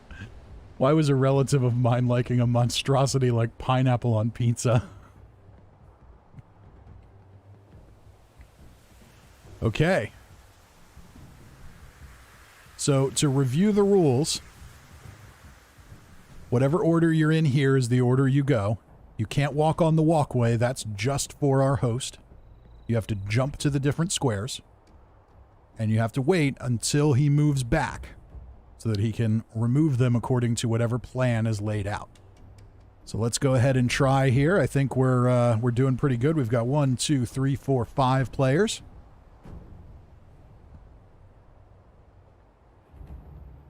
So I think we'll be all right. Okay, so that means Levi is first. The advantage here is, of course, if you're at the end, you can see what direction, you can see what works. All right, Levi.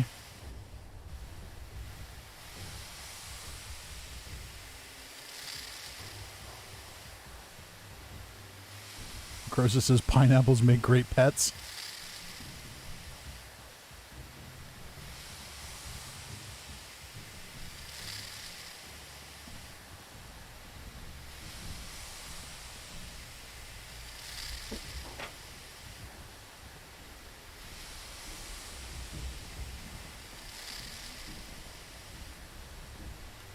Go for it, Levi. You got to make the first leap.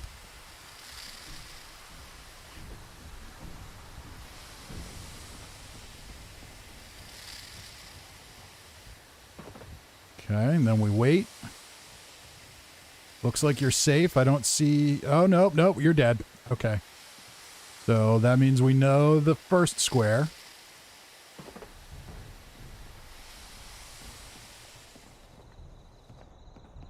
We want to stay fairly close so we can see. Okay. Up.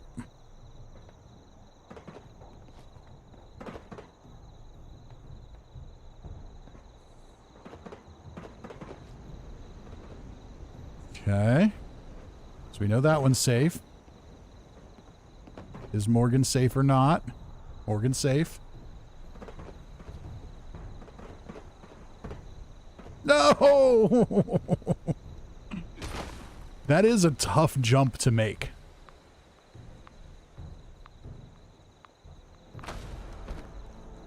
I almost had it there. Maybe could have had it.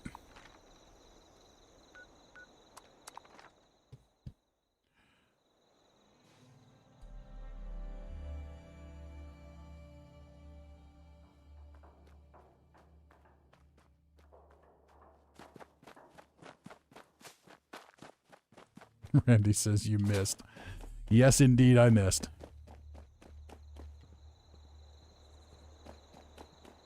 Pull that viewing angle back as much as I could.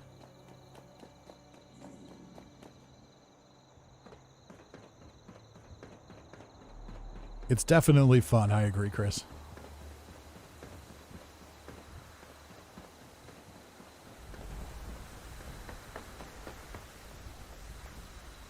Did Morgan... Oh, Morgan made it. Morgan made it. Levi got back in time to come to the end.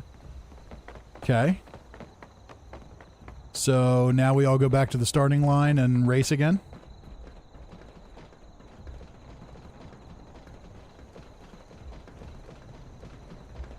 No marsupial? No.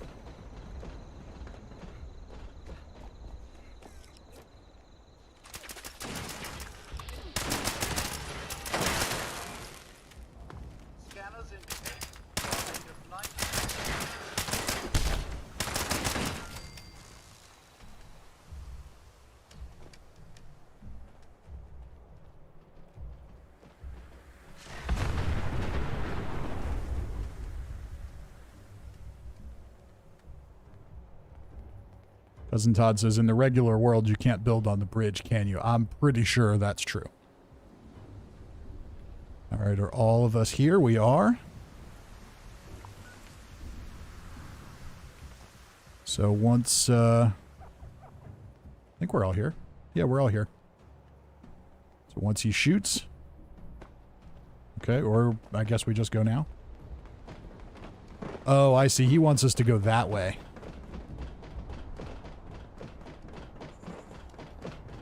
Well, that way is hard. I don't want to go that way. Uh-oh, Morgan got the lead on me. Oh. Almost. All right, well, next time we know you want us to go the hard way. All right, so Morgan got the last spot. I got the second to last spot. Cousin Todd has, was either notoriously slow or volunteered to go first.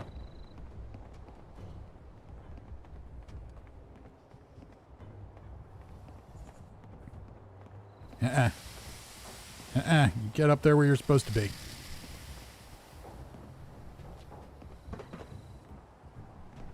Okay, looks like we made it for the first one. Made it for the second one. Ooh, even made it for the third one. Okay, now I gotta make these jumps.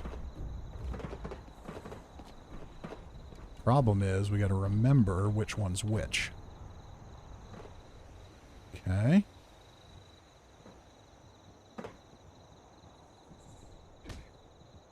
There we go. There's the bridge game right there. Fists only, folks. Fists only. So they can either kill each other.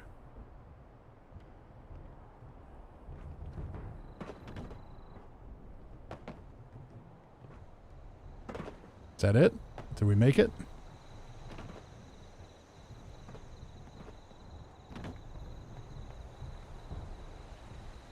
Uh-oh. Where's Morgan? Did Morgan fall?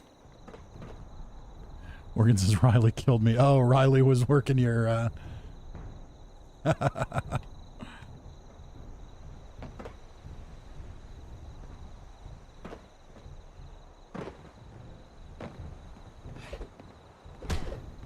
Okay.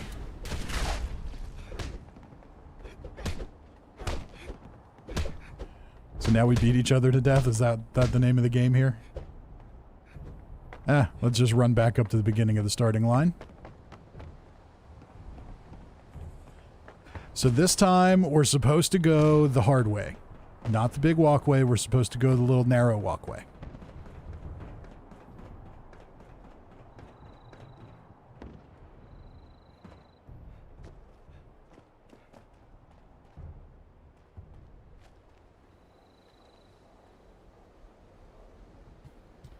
It's over. Fat Kid says, it's hard to do with everyone doing it at the same time. I can't check to see if everyone's jumping to the correct squares. Yeah, we got to make sure we give him time to do everything.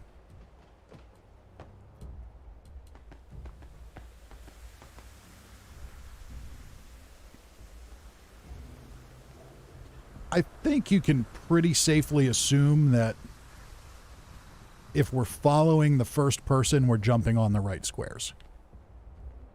There aren't that many that we shouldn't be able to remember. All right, we've got 4 of us here. We're still waiting on one. But when we all get close to the end like that, we got to make sure that that he's got time to do what he's doing. All right, so we got to do this the hard way this time. Give us a signal.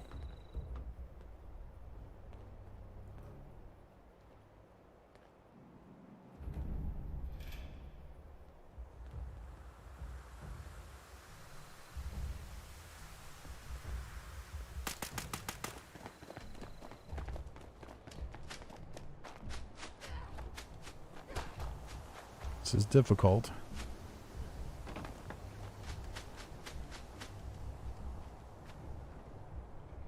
Uh-oh.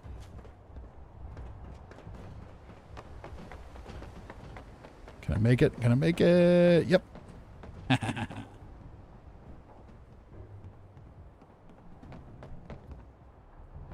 Croesus says, okay, I'm out of here. I should actually go do some work, seeing as I'm at work. Catch you on the flip side. Well, have a good night, Necrosis. Thank you for joining us.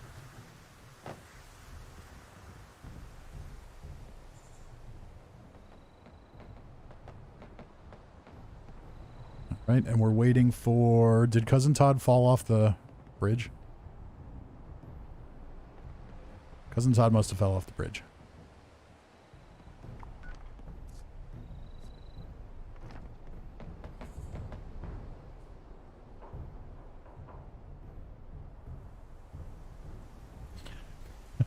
Todd says, I died, but a safe broke my fall. Morgan says, I ran the race, but she's going to try the bridge again. There we go. All right, so I think by default, that means when Cousin Todd gets back, he goes first.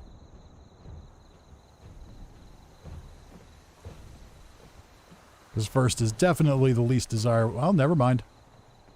All right, Cousin Todd can go second, I guess. So remember, let's make sure we're giving plenty of time.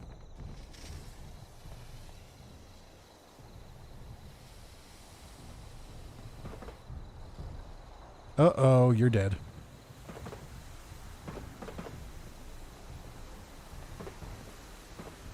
Okay, so we know the first 3. Oh no, Morgan. Or I guess that was Riley.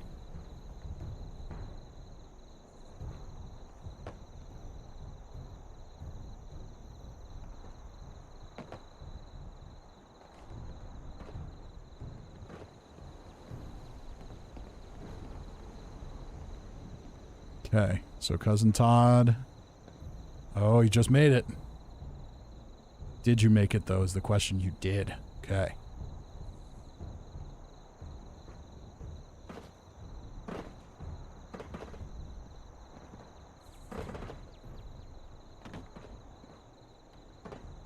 That's the next one. Wait a minute. How are you still here?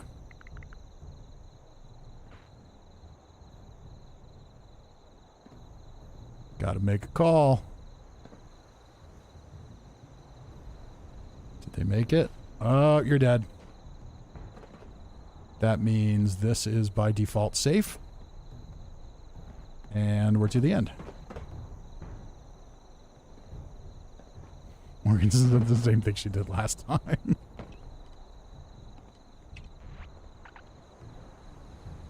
All right. Well, do we want to run one more? I'm cool with one more. We'll give Riley a chance to not fall off the bridge. And then I'm kind of in the mood for building. Unless we want to try the Dweller Must Die for a little bit.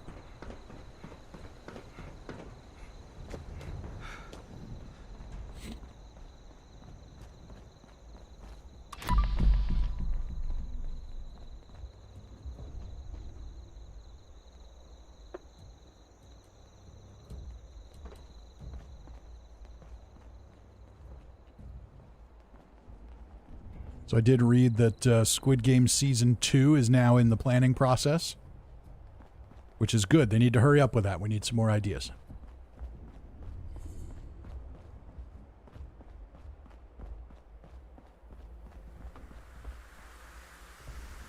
Riley says, I'm not going to play this time. I'll play after this one. That's up to you guys. This probably, we'll see how long this one takes. Maybe we'll do 2 more. I don't know.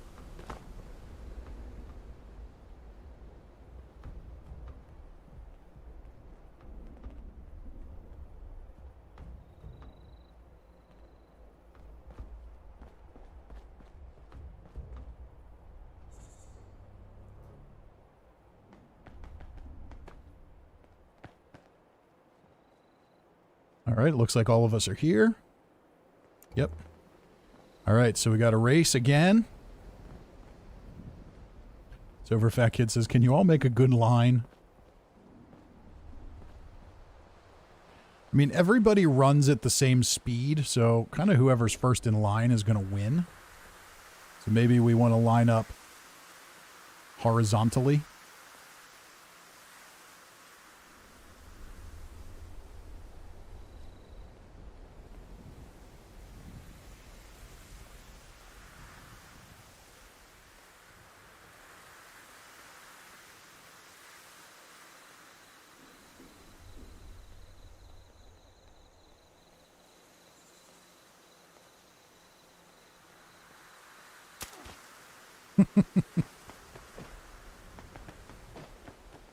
I think that was taken to be the starting gun.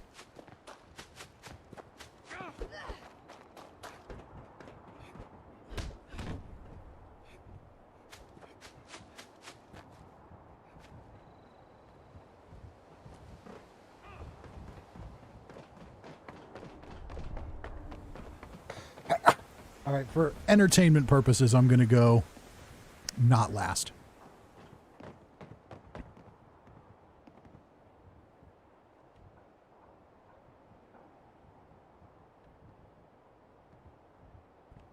Looks like we had 2 people not make it across the bridge.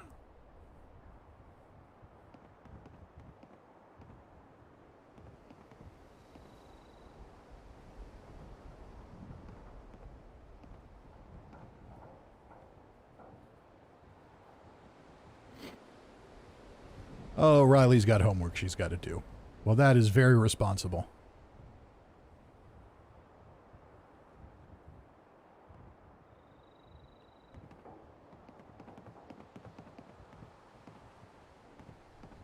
Silver Fat Kid says, so do we start with or without the people that fell during the race?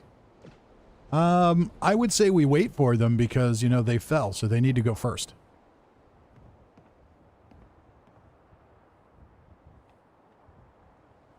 If we let them go last, then falling off the bridge during the race is an advantage. Chris says there was some jump fighting. right, we've got... Okay, so we're waiting on Morgan. There's Morgan. Sorry, Morgan, looks like you're first. You got your control back, but, you know.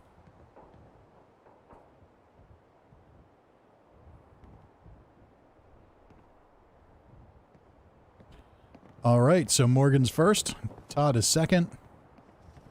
And I will go third.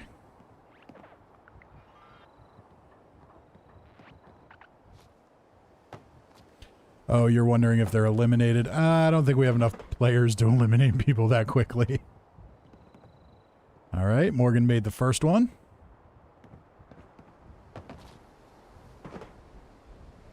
Second one.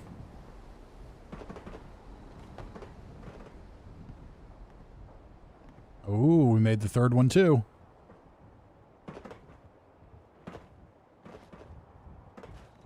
Oh, but not that one.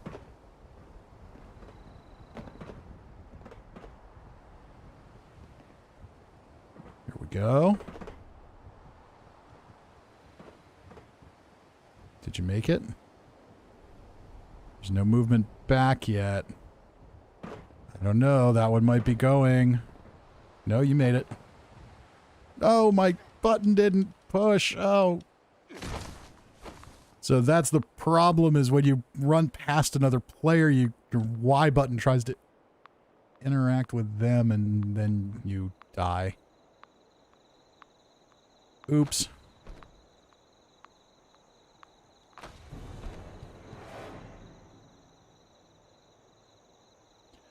Oh well.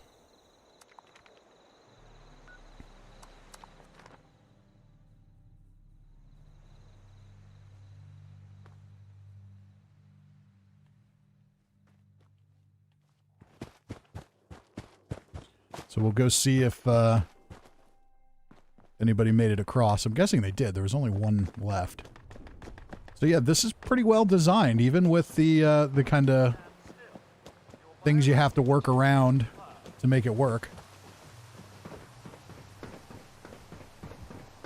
It's pretty well designed. It could definitely benefit from a couple more players. And it could probably benefit from a slightly larger camp radius so we could make the bridge a little longer. But I think this works. So it looks like Fang did get across.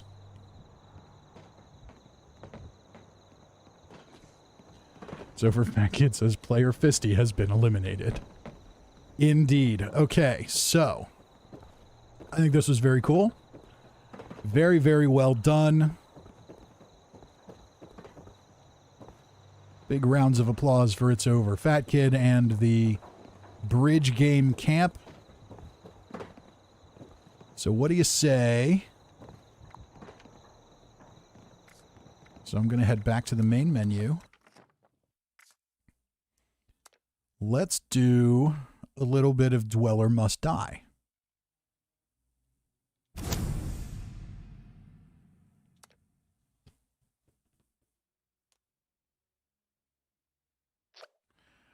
Chris says, I played from the rear and tried to make you fall. Oh, is that how you did it, huh?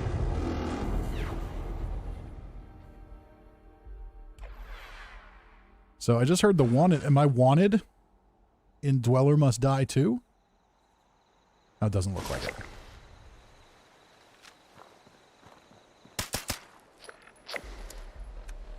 Okay, nope.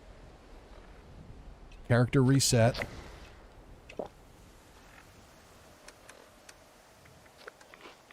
Probably should have taken a look to see what was unique in this world.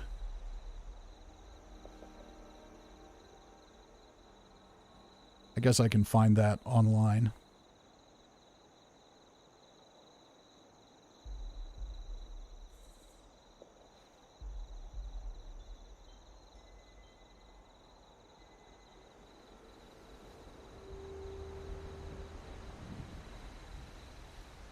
Okay, so basically it looks like this one just makes the... It makes the game harder. Right, so there are some people here.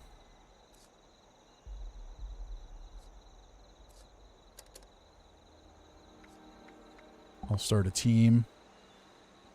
I'll tinker around in here for a little bit and see what happens.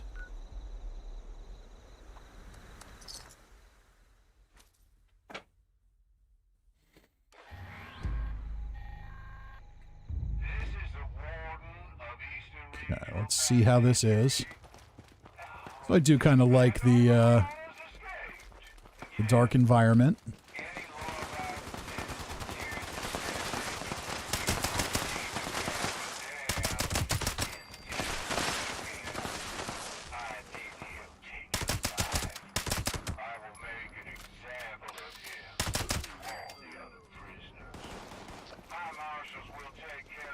So with these worlds that they make for everybody to play in, they don't tweak a whole lot. It's usually just a couple of things. I mean, the enemies are definitely tougher.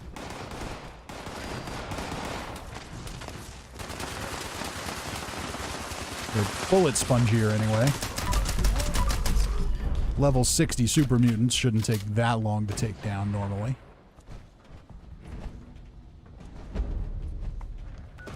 Let's do a West Tech clear. Oh, somebody's already there. Let's go do Huntersville. See what... Actually, no. Let's go to the White Spring. Ghouls are normally really squishy and easy, so... Let's see if they're still squishy and easy. So over Fat Kid says this won't affect the normal mode, correct? Yep, it's just like jumping into a custom world.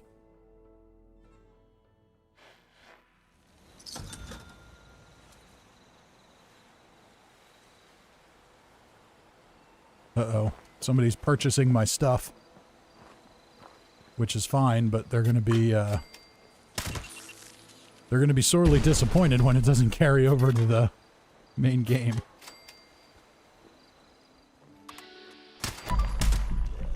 Okay. Well, we're still doing pretty serious damage, but we're not one-shotting with headshots. We gotta do the double taps.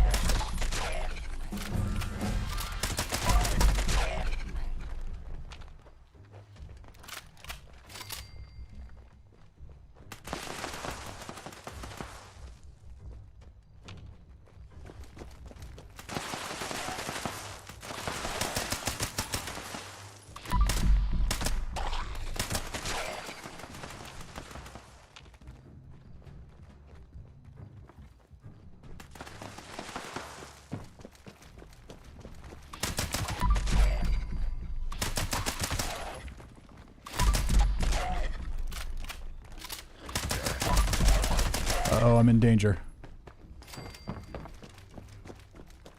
Alright, looks like we're pretty well cleared out.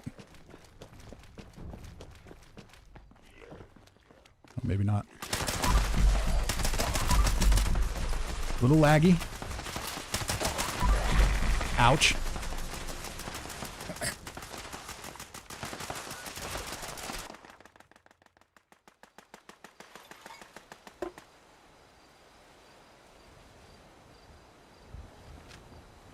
So now it's probably cleared out. Let's head over to the deep.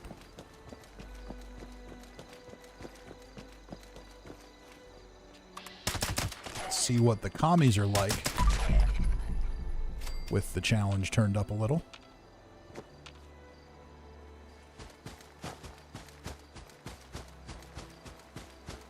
He one-tapped you. Yeah. Yeah, the enemies are definitely stronger here.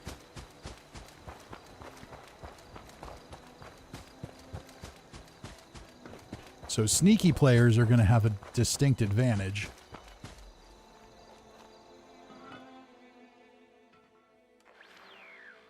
Morgan says my AAE is still acting like normal with 192 damage. I don't think legendaries are turned off in here.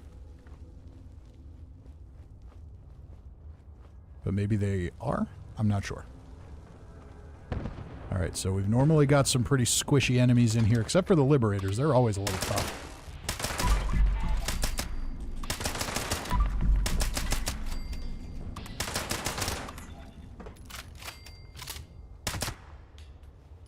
Okay, he went down easy. So, quick way to find out. Yeah, legendaries are fine, because if I took off Yeah. My carry weight goes down when I take my unyielding armor off.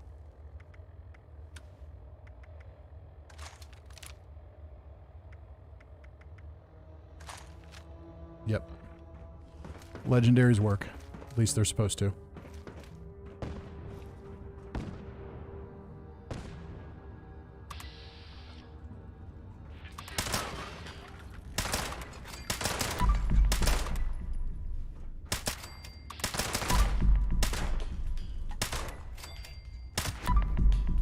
So follow-through works. There we go.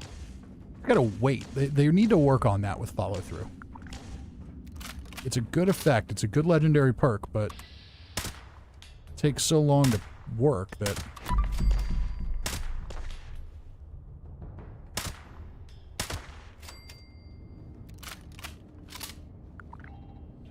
Mr. Kill says, does anyone have an idea what's that squeaky toy noise that always cracks me up during the Scorch Beast Queen? I have no idea. Cousin Todd just says mole rats are dicks. Well, that's very true. Okay. So I'm curious. I was curious to see how many people we knew got into the world. So there are people playing in this world. Which is kind of interesting.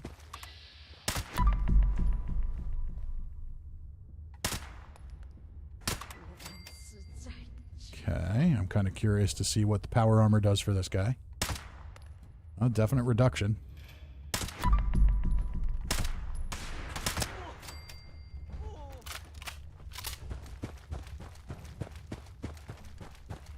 Cousin Todd says, so what's the point of this world? And therein lies the problem. It's... The point of this is so that you can play with different modes and challenges and try things out, but because it's not connected to the main game, there's really no reason to play in it. Now, when they had a PvP world, if you're into PvP, that makes sense. They had a building world, but that's kind of stupid because it goes away in a month and whatever you built goes away. So nobody really did that one either. And somebody must have been through here. Let's go see what happens when we murder a behemoth.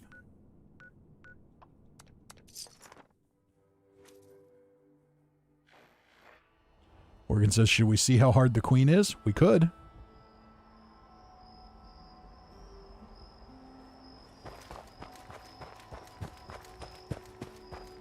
I think that could be fun.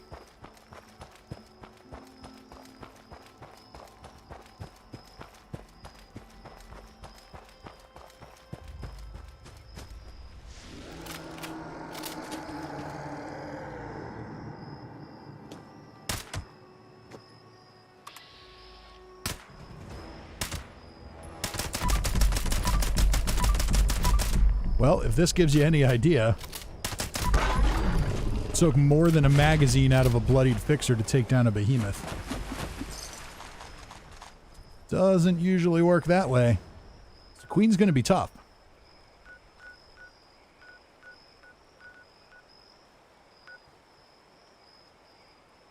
Cousin Todd says the silo may be the problem here. It could be. Maybe we want to go in with Morgan. Maybe launching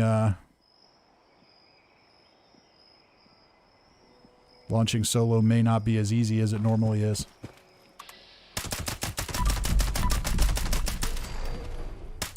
But we've got a Mothman. Nixie Lou's here and says hi. Oh, now we got a Mothman right on top of me.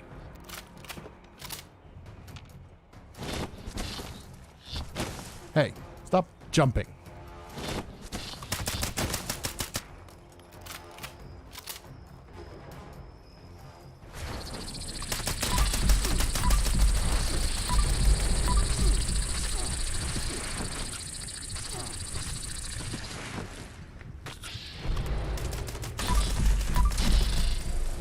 Okay, definitely harder to kill, no question about that.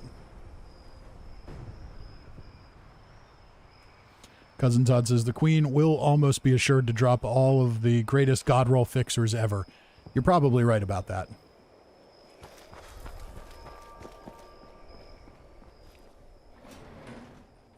Alright, so I'm pretty sure Morgan's in here already.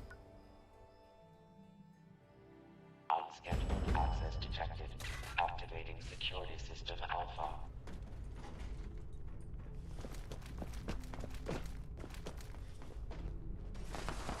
Alright, we need to find a biometric ID card.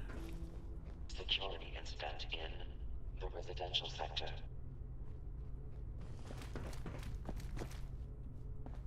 Where are you? There's one.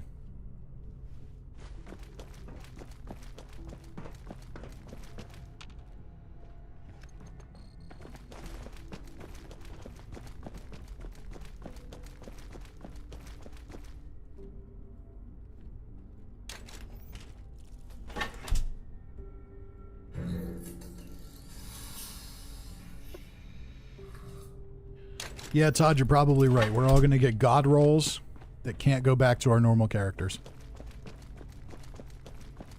Oh, I have to fabricate it first. Assembling reinforcements.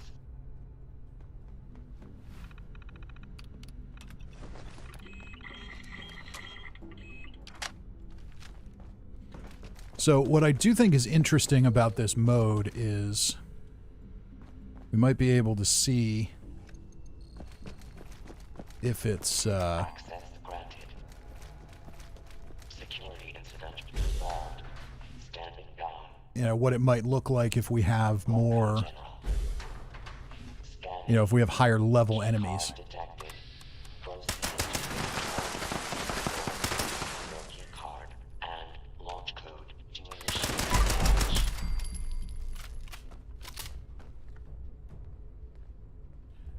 All right, you're not going to see the bad thing I'm about to do.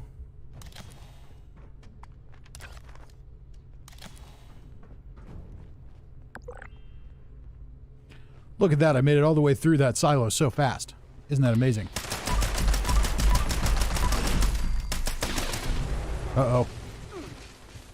Yes, the silo could be the hard part.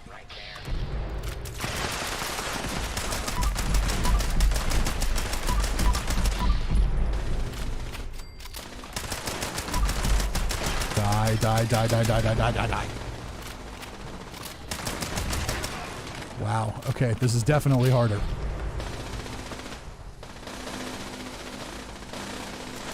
Mr. Kill says, Angry Turtle got an unyielding Sentinel BOS torso with Sentinel when he did Scorchbeak's Queen. It was hilarious. Yeah, that's probably what's going to happen. I am emotionally prepared for that. Okay.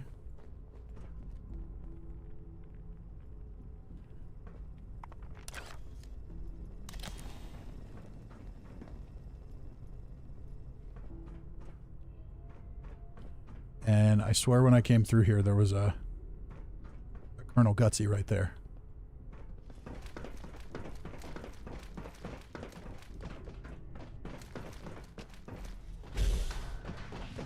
Yeah, the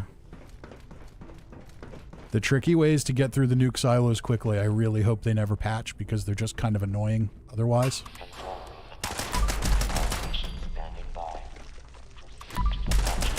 But we're gonna play nice here and not show exactly what they are.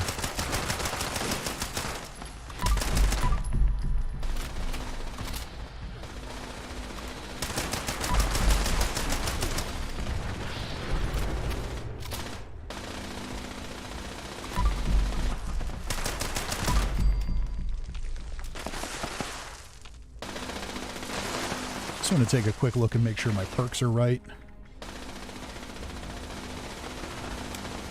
Alright, Tormentor might be needed for the Queen, but it's not needed now. Everything else looks fine. Do we have another turret up here? We do. Alright, I'll initiate.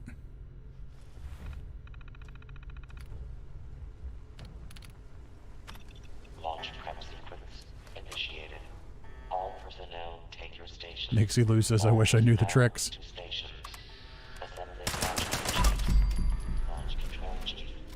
I'm gonna be a good boy and not show them. There's definitely places out there you can find them. Security team. It's not hard, you just gotta do it a few times and get the hang of it. Teams to A little bit of a rhythm thing. all personnel to your stations.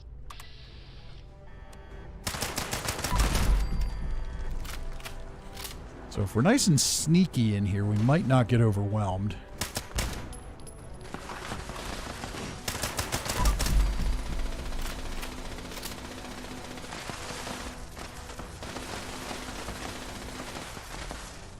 And I do need to bloody up a little bit more. There we go. That should get my damage a little higher.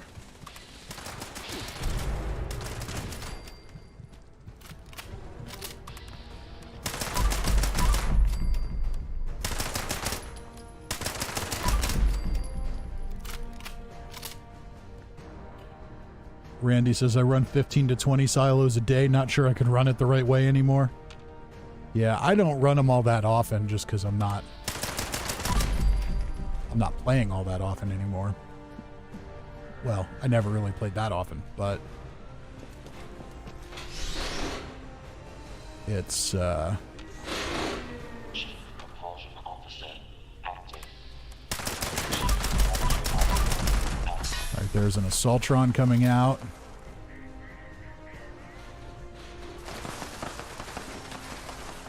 See if we can find her.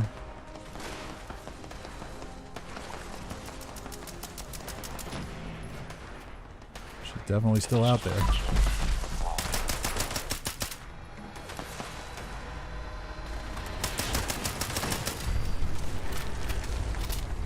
control chief. Launch prep process.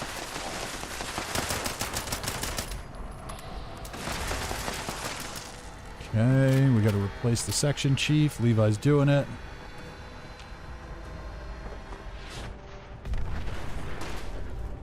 Actually, Tormentor could be useful Launch here. control chief.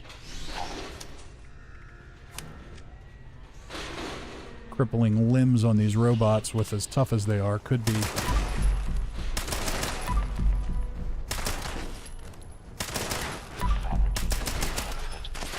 Well, that one doesn't really need its limbs crippled, but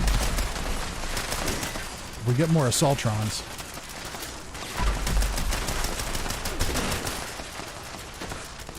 They could stand to benefit from a crippled limb here and there. Guns down. Let's see if I can get to her. Chief propulsion officer. Cousin Todd says that's why I can't see what silo you're in, you sneaky alpha.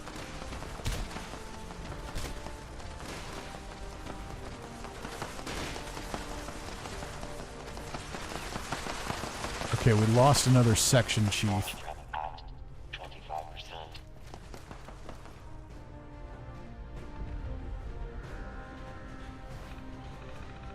Assembling reinforcements. Not sure which one. Officer active. Chief target officer active. Oh no! Hopefully someone comes and gets me because running all the way back here takes a long time.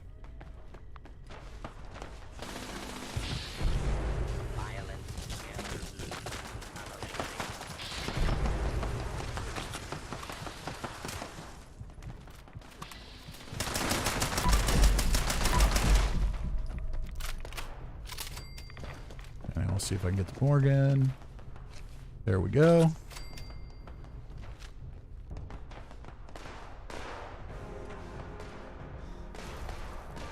Nixie Lou says, I can get through it the normal way. I was chicken when it came out, but it's really tedious doing it the right way. Yeah, that's the problem. It's not that it makes it any harder, really. It just makes it take longer. And it's annoying. Alright, so we lost 2 section chiefs. We gotta find these terminals.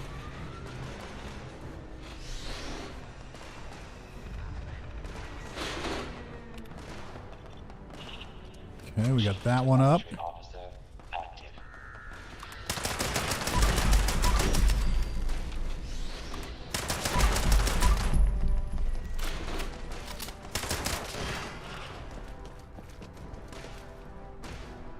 Is there a terminal in here?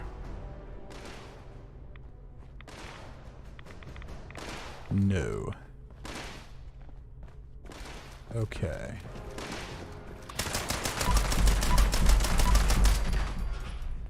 So we need to find one more terminal to respawn a section chief. Looks like it's this one here.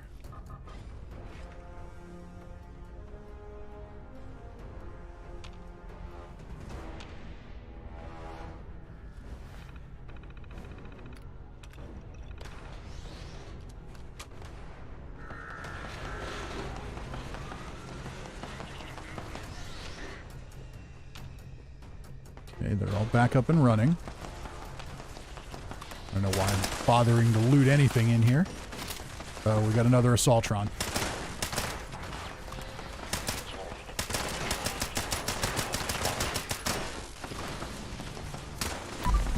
Okay, we disable that stupid head.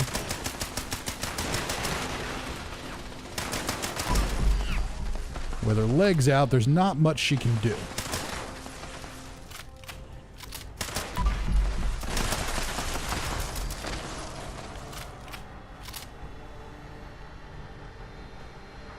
Cousin Todd says, night seems to last forever this time of year.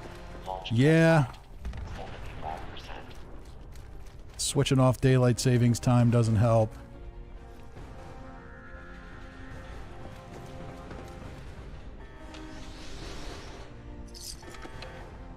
That's such a stupid thing.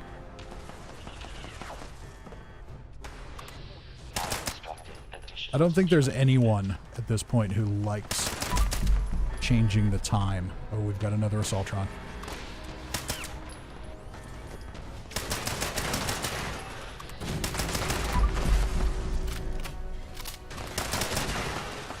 Head's crippled. That's good. Right, legs are down.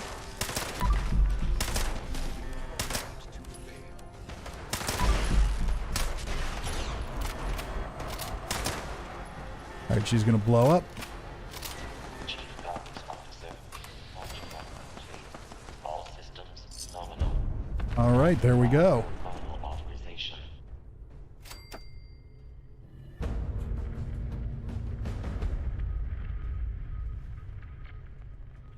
Chris Boyd says, here in Arizona, we don't use these archaic time changes. Kalani says, never experienced daylight savings till I moved from Hawaii to Vegas. And Morgan has the code. Yeah, you can just put it in. That's fine. Unless you want me to put it in. Key card accepted. Keypad access granted.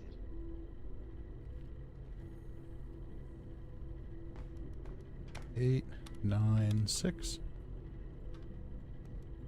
7, 7, 2, 2, 6. What is with the weird looking key things?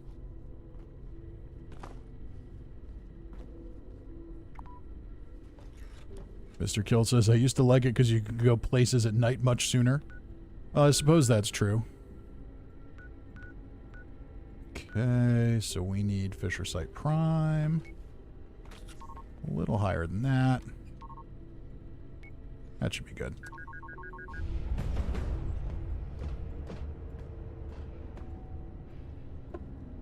No daylight savings time in Hawaii. Well, that makes sense, I guess. Actually, no, it doesn't really make any sense. Either daylight savings time is good for everyone and useful in many, many ways, or it's not. Then again, Hawaii is a different time zone from everywhere else in the US, so maybe adding a change would just make things more complicated. All right, so we're going to find out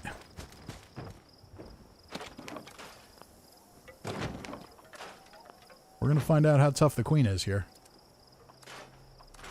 My guess is pretty tough.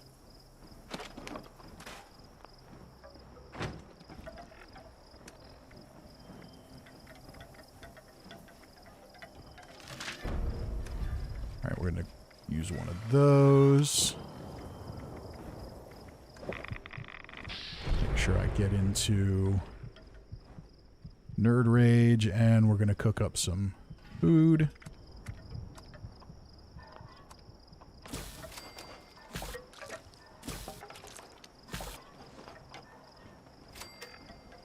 Alright, so the Scorch Beast Lung, where's that? Smoke Scorch Beast Lung is going to give me better agility. Better damage resistance from the steak. Better endurance from the heart. Max AP from that. Make sure our hunger and thirst meters are full.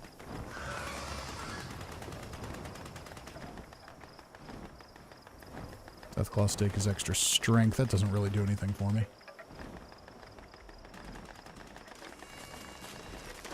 Extra intelligence, which doesn't really matter, but we might as well use the lunch boxes. The XP doesn't matter, but you're not actually consuming anything either, and you do get little damage buffs, or potential buffs from them.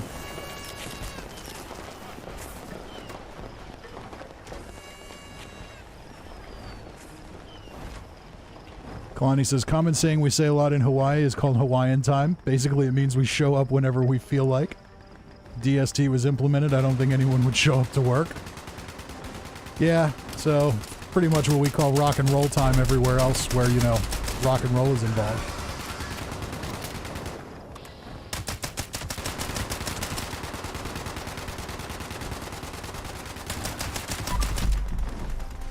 Anytime there's a show or a studio booking or anything like that, it's, you know, if you're supposed to be there at a certain time, it's more of a suggestion than a requirement.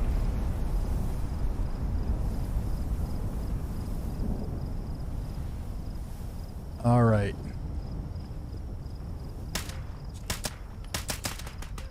The question is, can we kill the queen?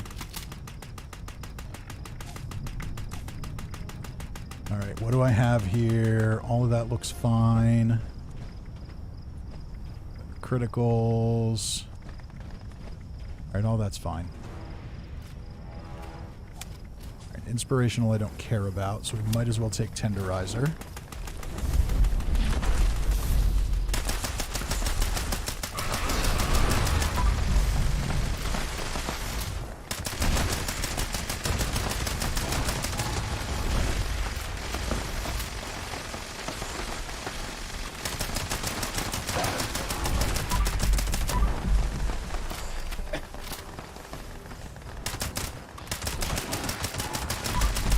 I do really like this weather, though. I think that's something they should import into the main game, is just the different weathers. Why not have more of them? Ooh.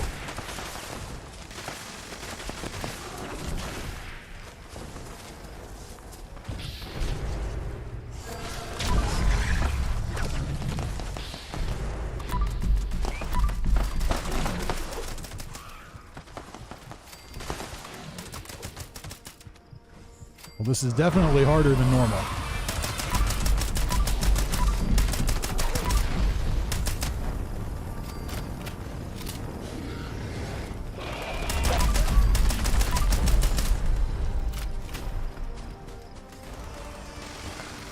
Back into caution.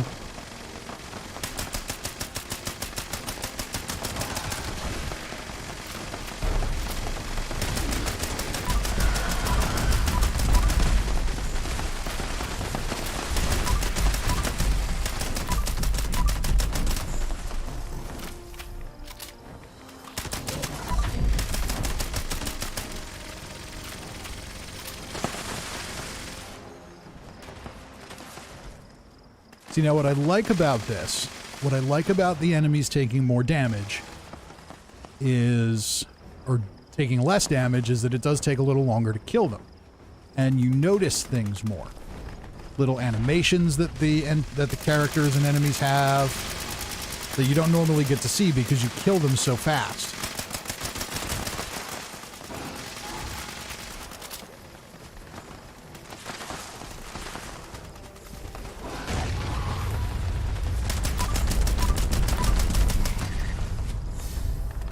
Let's make sure everything's crippled.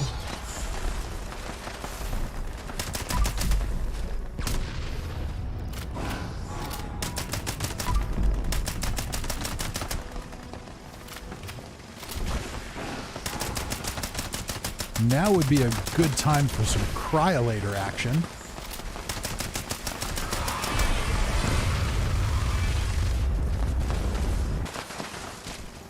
You might need to think her through a little bit more. Do I have one? I think I do.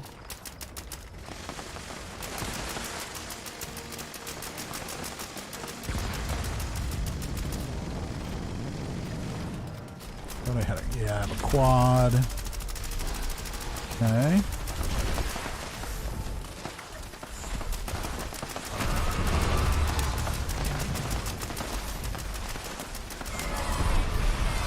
Don't know how much ammo I'll be able to make for it.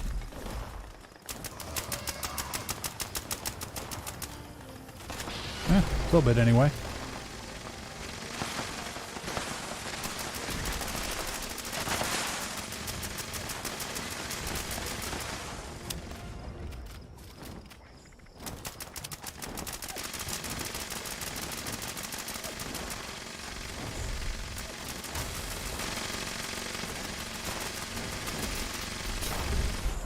Get her back on the ground, I can freeze her.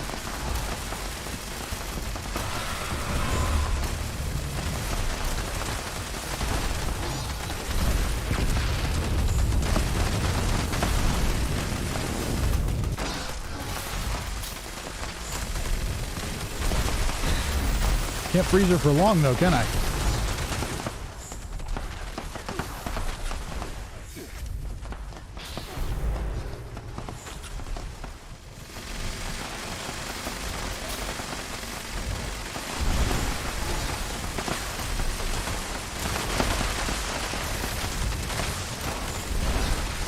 And I'm dead.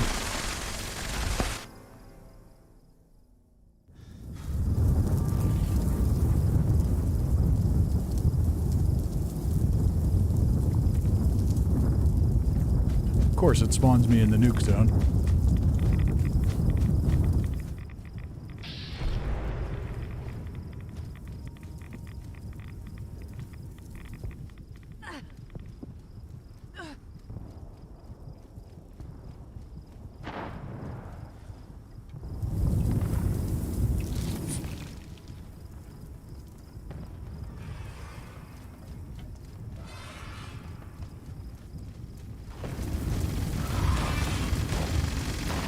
So now I've got nuke weather, even though I'm not.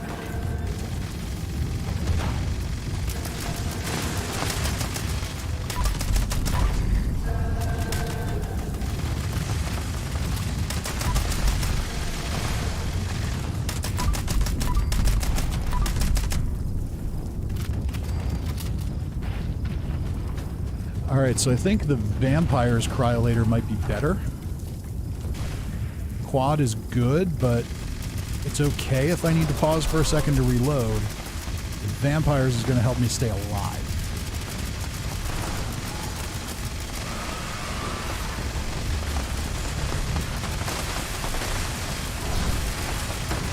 Actually, not a significant damage difference either.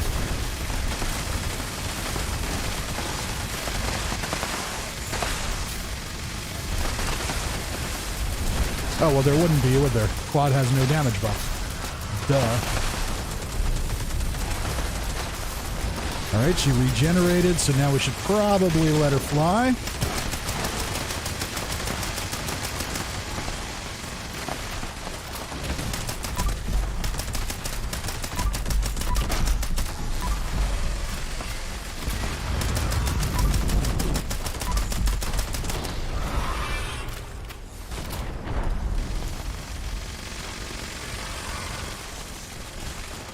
try and get over here for a revive.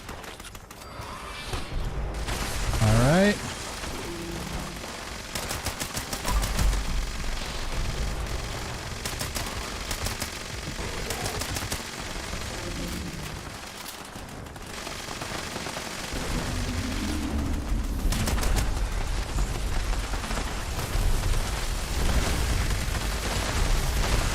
Whoa, somebody. Oh, that's a regular Scorch Beast.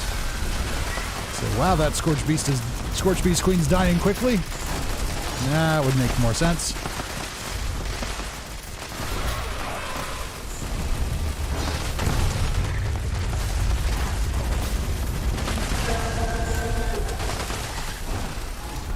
Chris says, I feel like level 50 again. Yeah.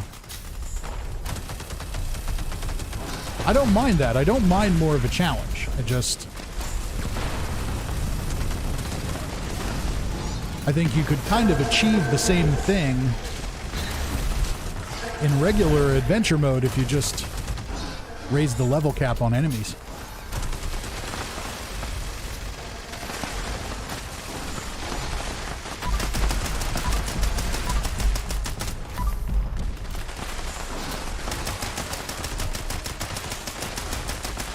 What the heck? Gotta love the server lag.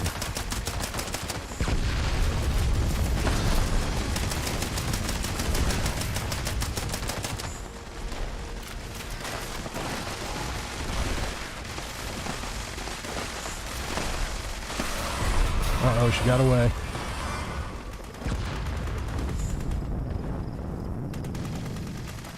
Noel's here. Hello, hello. I'm barely managing to tune in because I was celebrating my mom's birthday. Well, happy birthday, Mom.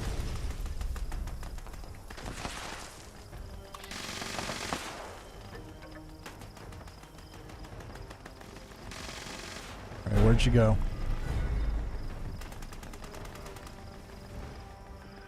All right, I don't have much more cryo ammo. Brandon says I have a bloodied Enclave flamer rifle with faster fire rate and breaks slower. Works really well against the Queen. I bet it does.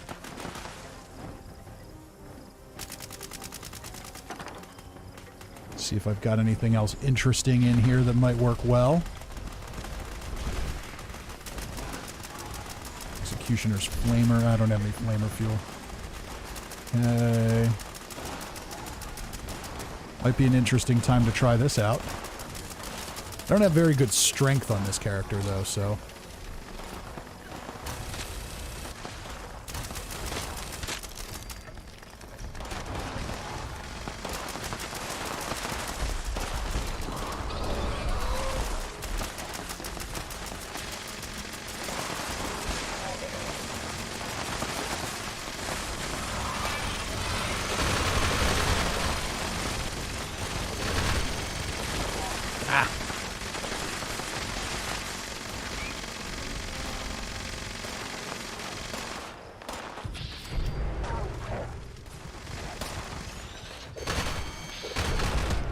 Okay, bad idea. So, yeah. Bashing minigun. Bad idea when everything can kill you by breathing on you.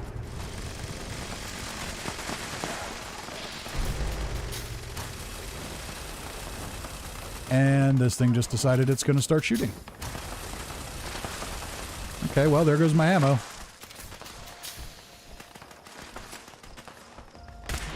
Alright, well, at least you didn't start shooting, so that's good. Alright, let's switch back to the Bloodied Fixer.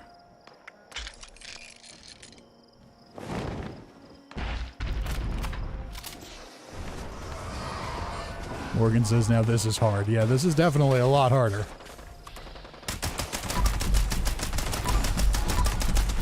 I'm going to try and keep her crippled.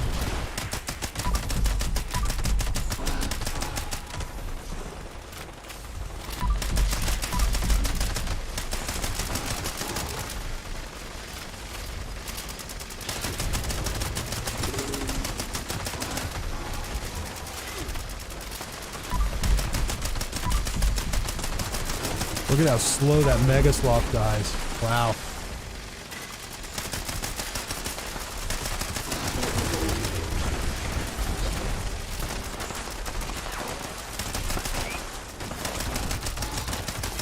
somebody's freezing her.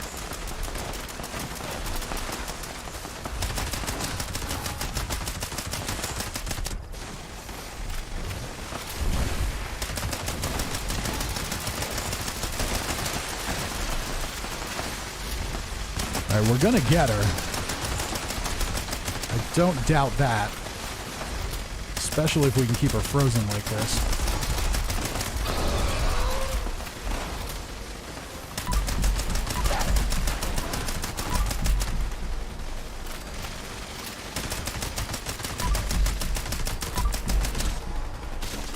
See, this is what it was like trying to fight her on my non-legendary character. I could definitely do damage, but the ads would come along and distract you, and then she'd fly away, and because I was doing it alone,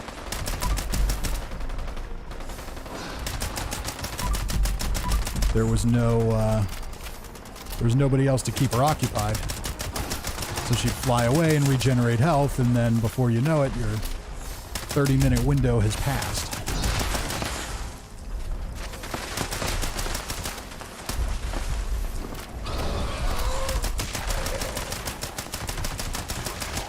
I really like this weather system. Everything just looks creepy. And she flew away. And something murdered me. Gotta love those one-shot scorched kills.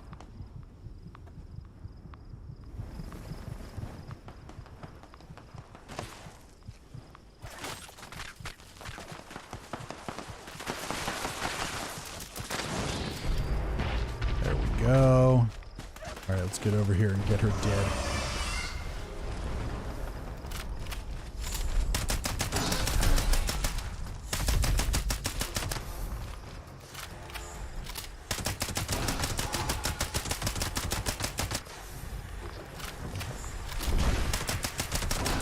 Exiting Scorched Earth.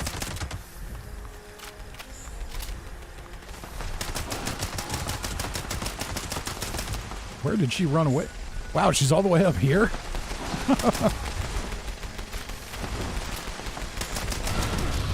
Ah. So this is harder and more frustrating, and there's my friendly dead Scorch too. It doesn't know that there's a time and a place.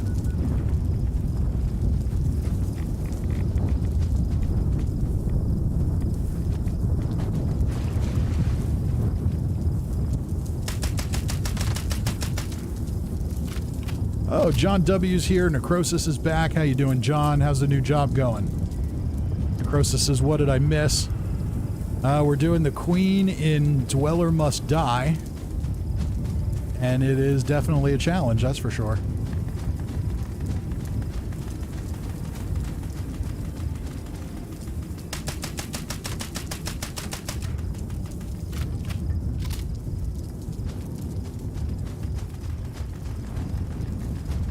We're down to 13 minutes. We might not get her.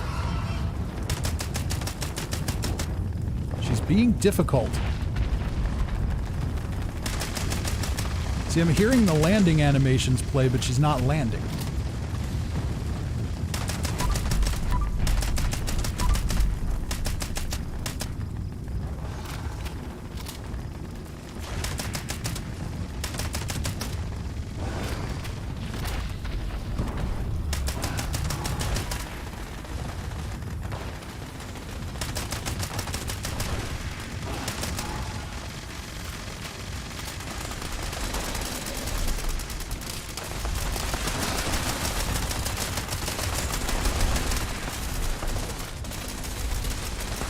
Says she's going down. All right, I think she's going to go down. I think we'll get her.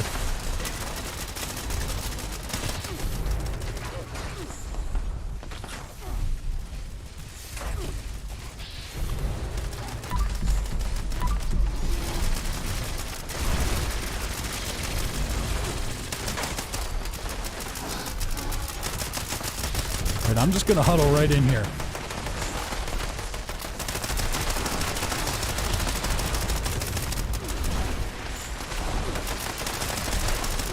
Don't fly away.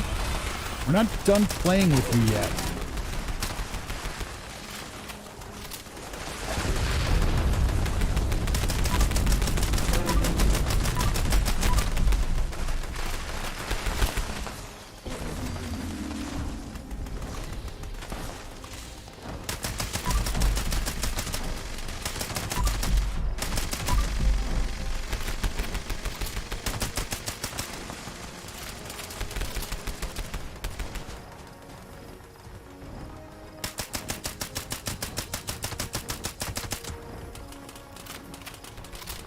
So this mode, I think, could be really interesting if they tied unique challenges to it.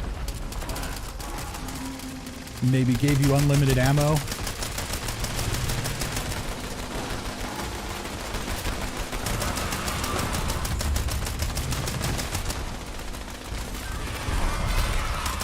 That would kind of offset the reality that the quote-unquote tougher enemies are really just spongier.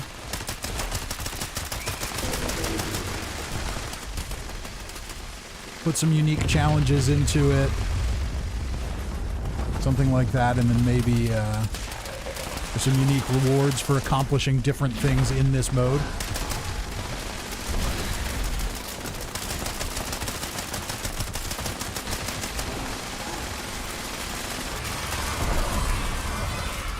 Tasbo says, I think that server's about to have a stroke, or is it just the YouTube feed? It might be the YouTube feed.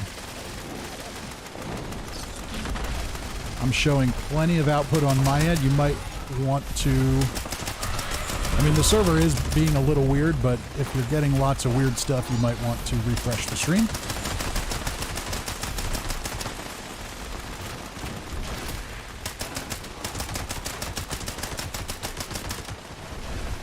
Oh god, everything's coming for me. Ow. Mr. Llama's here. How you doing, Mr. Llama?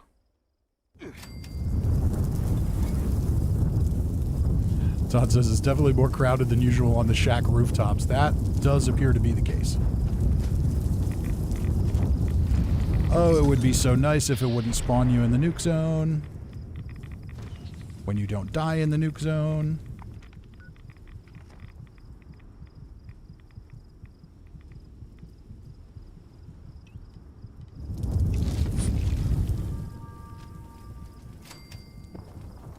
She's still not dead, huh?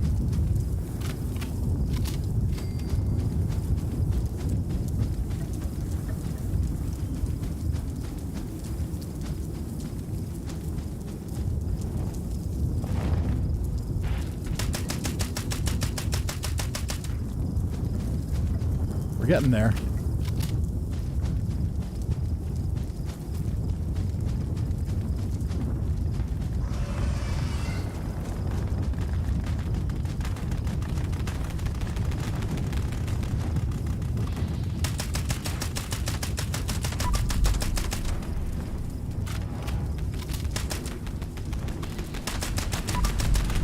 All right, cripple her, get her back on the ground.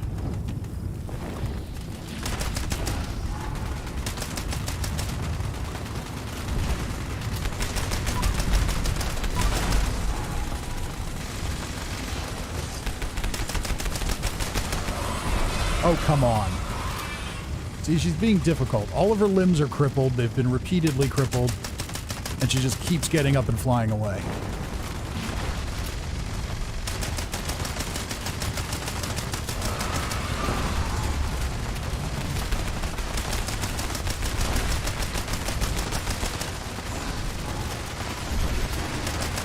There we go.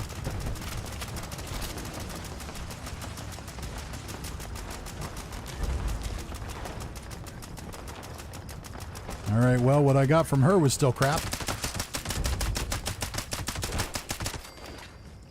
Furious double barrel. Nothing special.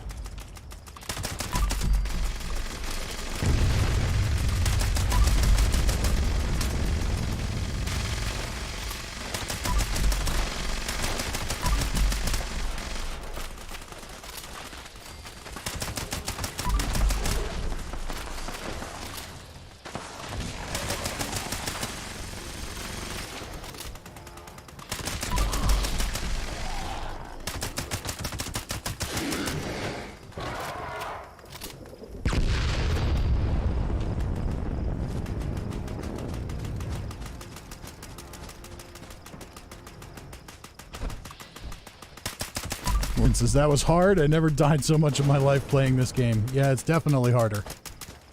No question about it.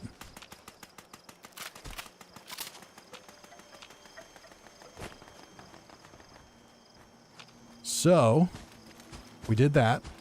Do we want to try encrypted real quick?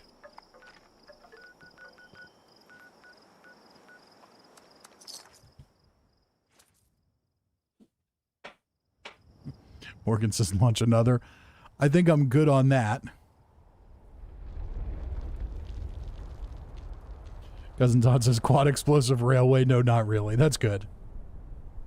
Mr. Llama says, what's your favorite Fallout game? My favorite Fallout game is Fallout 3.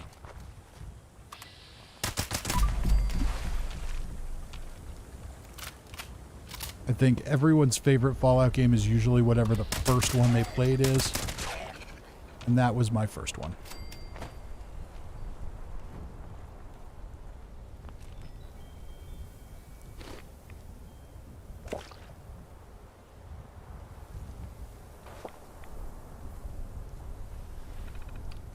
Noel says Earl would be terrible. I agree.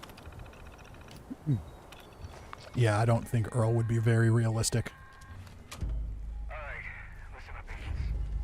If you're hearing this, that means I left unfinished business for you. I don't sit well I do really like this weather system, though. It's very, it's very reminiscent of Far Harbor. This thing's got a shield so strong, hardly anything will dent it. I wish they would bring this into the main game. Just the solution for that. There are 3 pylons set But up yeah, around this whole mode I think is interesting. I think if you raise the level cap of enemies, long story short, at least in certain places, that would be pretty cool. pumps from you right into that robot shield. Plus, then you'd get more XP for killing those tougher enemies. Down it. Introduce some of these different weather systems that can just play randomly on the servers. I think that would be interesting.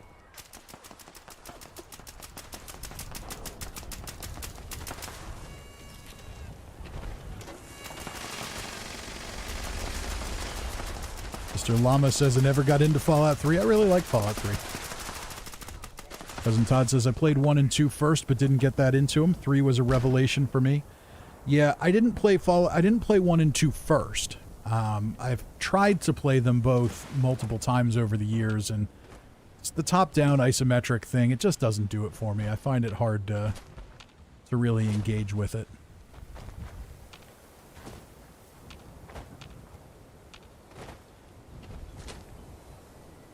Noel says Fallout 76 is my favorite Fallout. Fair enough. Levi says 3 in New Vegas. Yeah. I almost want to say, 3 and New Vegas I like equally, but for different reasons. But truth be told, if I had to have only one Fallout game for the rest of my life, it would be Fallout 3.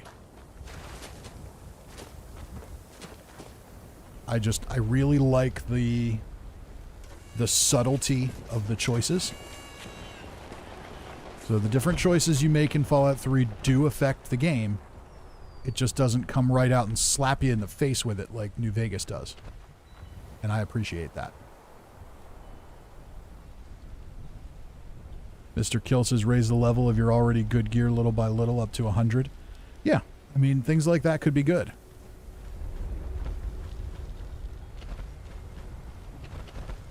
Chris says, I like New Vegas, but never got into building. Yeah, oh, somebody triggered this thing already.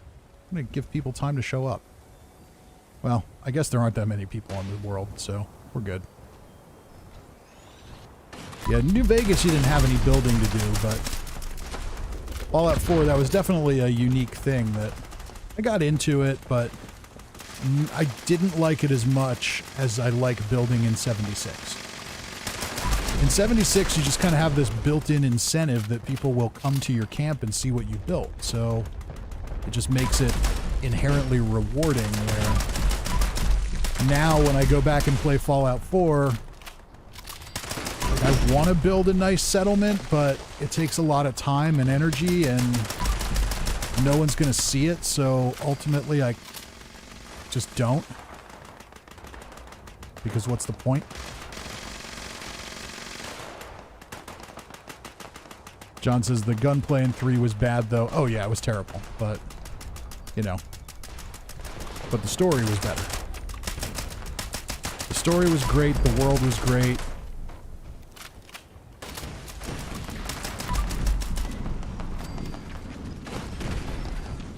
Uh-oh. One of our pylons is down. Oh, no. One of our pylons is down again. Okay, let's see if we can get the Levi. Somebody got him.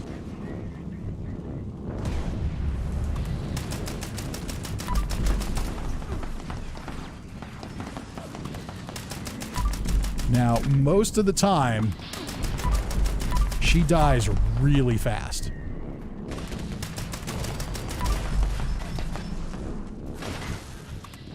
That does not appear like it's going to be the case tonight.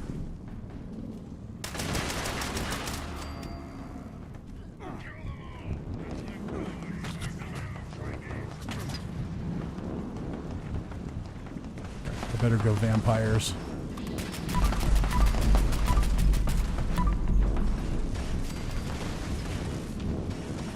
Where'd she go?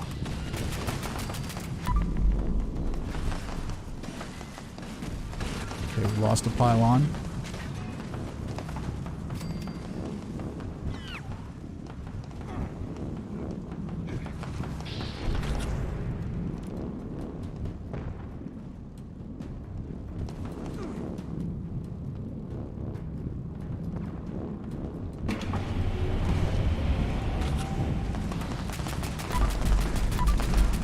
All right, we're getting there, we're getting there.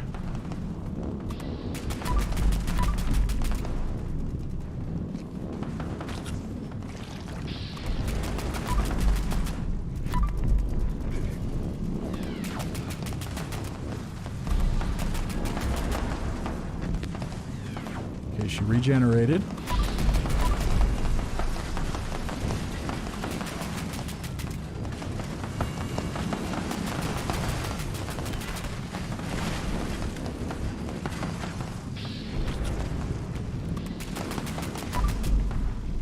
Pop another stim.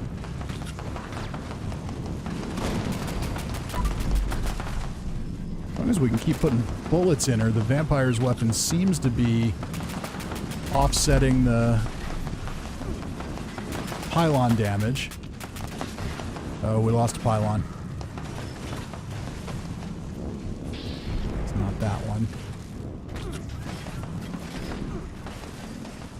It's this one down here. Oh, we lost 2 pylons. Okay. I could probably take a second one if I had to.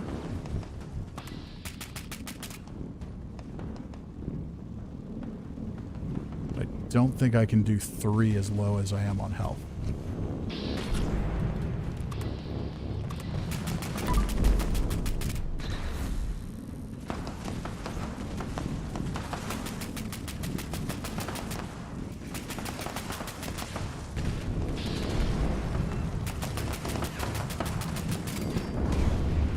There she is. All right, can we get her?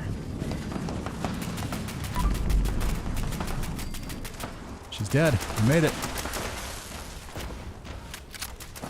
So, definitely harder than it normally is.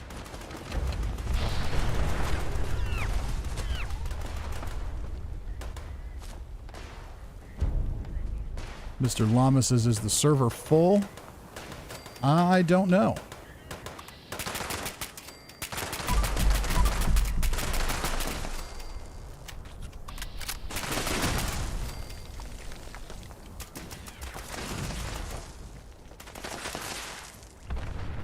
Yeah, it looks like it probably is.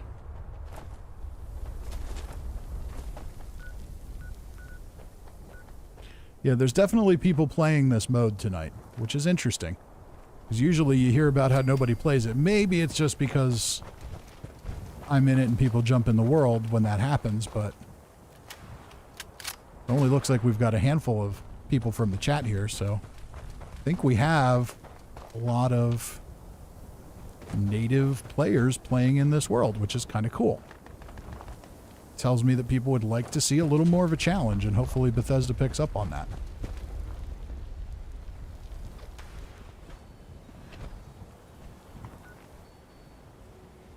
Mr. Llama says Fallout New Vegas was very choice-making. That's why it was fun. Yes. Oh, I totally agree. Totally agree. With that said, Fallout 3 was very much about your choices, too. It was just different. How it applied them.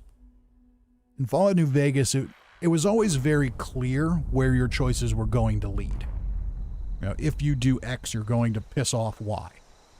If you piss off Y, you're going to lose access to Z. So it was very clear, where in Fallout 3, there were more nuanced. Being mean to a certain character might mean that, you know, you don't get help from them later. Little subtle things that weren't there in New Vegas, because you could just kind of tell that the overall direction of the games was a little bit different. Where New Vegas was a more traditional RPG that was very choice-based.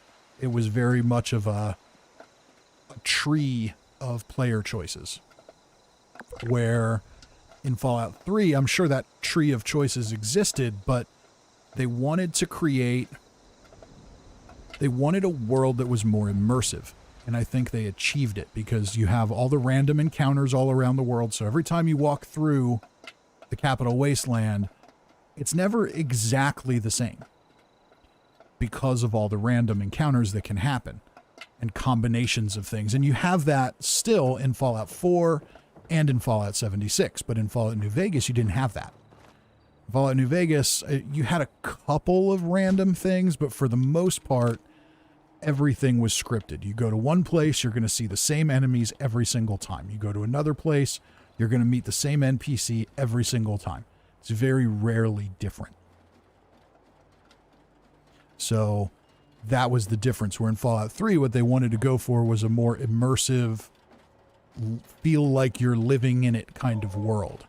And you got a lot of that in New Vegas, but Fallout 3 was, at least in my opinion, just better at it. One isn't necessarily better than the other. It's a matter of personal preference. For me, I like the subtlety and the immersion over the checklist of choices. But that's me. Everybody's different. So that's why I always like to say I really love both Fallout 3 and New Vegas, but for different reasons.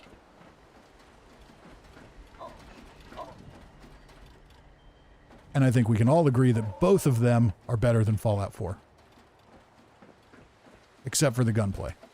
Fallout 4 is a massive improvement in terms of gunplay.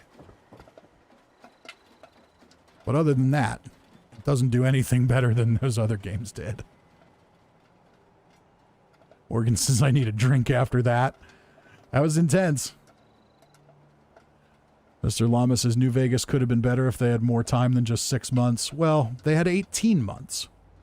But I agree, if they had a little more time, it would have been better. But at the same time, I also understand that it's a business and you gotta pick a date. So somewhere along the line, they all agreed that 18 months would be fine. And apparently they really needed more than that. And in my opinion, Bethesda should have given them more than that. But, you know, what can you do? So it's still, we can look back on New Vegas as a classic now. So they did something right. You could also argue that if they had more time, maybe they would have gone down some rabbit holes they shouldn't have. I mean, in that 18 months, they did spend time developing Caravan. How much did that really matter? They spent time developing Caravan, and they spent time making sure the casino games worked. Does anyone care about those things?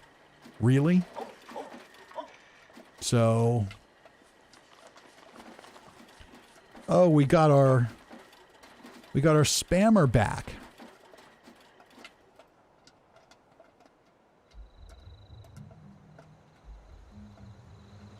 Let's just make sure we get rid of them.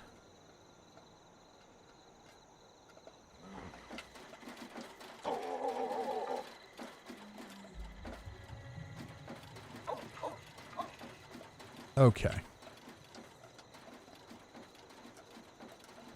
Cousin Todd says that was exhausting.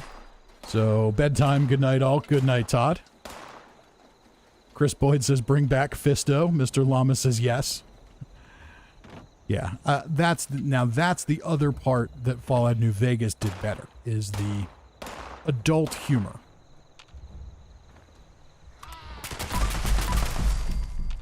That is definitely better in Fallout New Vegas, and I miss it.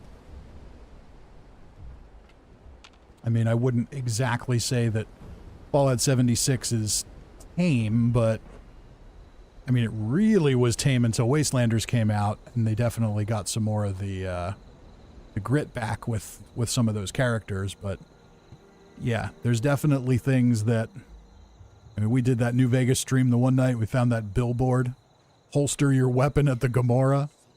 Yeah, you're not seeing any of that in Fallout 76. We've definitely, it's definitely a little more vanilla than it was in New Vegas, and even in Fallout 3. And I don't like that. I think in a real wasteland, you'd have some pretty grimy stuff going on. It's over. Fat Kid says I love Caravan. Okay, but you get my point though. Is if New Vegas could have released with all of its bugs fixed and maybe a little more story, or Caravan and working casino machines, which one would you choose? It's over. Fat Kid says, I wish Caravan would have made it to Appalachia so we could play against another player. That could be interesting. See, now in a game like Fallout 76, Caravan and working casino games are interesting because it's a world with multiple players where things like that can be kind of emergent gameplay sort of things, where I could just hang out at my camp and have a little casino and you could bet caps and we could just all sit here and play blackjack. Well, that would be pretty cool. I think that would be very entertaining. But in New Vegas, I don't really care so much. Matasbo says Fallout compared to Outer Worlds. If I could only have one, I would still pick the Fallout series. With that said, I did really like the Outer Worlds. My only real complaint with the Outer Worlds was that there wasn't enough of it. So if the only thing wrong with your product is that people want more of it, then that's a good problem to have. So definitely like that. Bass Traveler says Fallout 4 and 76 power armor is better than 3 in New Vegas. That's true. Yeah, I mean, from a mechanics and action gameplay standpoint, 4 and 76 are certainly better than 3 in New Vegas. But from a storytelling standpoint, 3 in New Vegas blow them away. So that's the key here, is what we want is we want a very nice, pretty game like Fallout 76 with the storytelling quality of Fallout 3 in New Vegas. And that, I think, is what people were hoping for with Fallout 4, but it just wasn't as good. They definitely skimped on some of the story and choice stuff, and they probably shouldn't have. But with that said, we've now gone over about 3 hours, and so not really enough time left in the night to get into a camp building stream. So I think we're just going to wrap it up for tonight. I'm not planning on streaming tomorrow. As I said last week, due to rehabbing this back and hip thing I've got going on because I'm old, sitting in a static position for extended periods of time can be stressful on those injuries. So I want to take it easy. With that said, I'm feeling a lot better than I was. So if I find myself tomorrow in the mood to build a camp, I might just build a camp and turn the stream on and see if any of you want to hang out for a little while. No promises. I also want to work on a lore video and get a script video done and all that good stuff. So we'll see how it goes. Next few weeks are going to be kind of a total toss-up. I've got a bunch of changes going on at work. We've got staffing things going on that it's a big headache. So my schedule's changing left and right and all kinds of things are going on. So, probably through, and then in the first 2 weeks of December, I'll be traveling. So probably it'll be, till the end of the holidays that you're going to see a little less from me than you normally do. So don't think that I'm going away or intentionally slowing down. It's just real life gets in the way. So we've got to manage time efficiently and do things the way they need to be done, because my YouTube channel isn't what I do for a living. So what I do for a living allows me to have a YouTube channel, so I need to make sure I do a good job there. But with all that said, I'm going to call it a night. Thank you all for joining me. Another round of applause for It's Over Fat Kid and the Bridge Game Camp. I thought that was very, very cool. And I will see you all next time.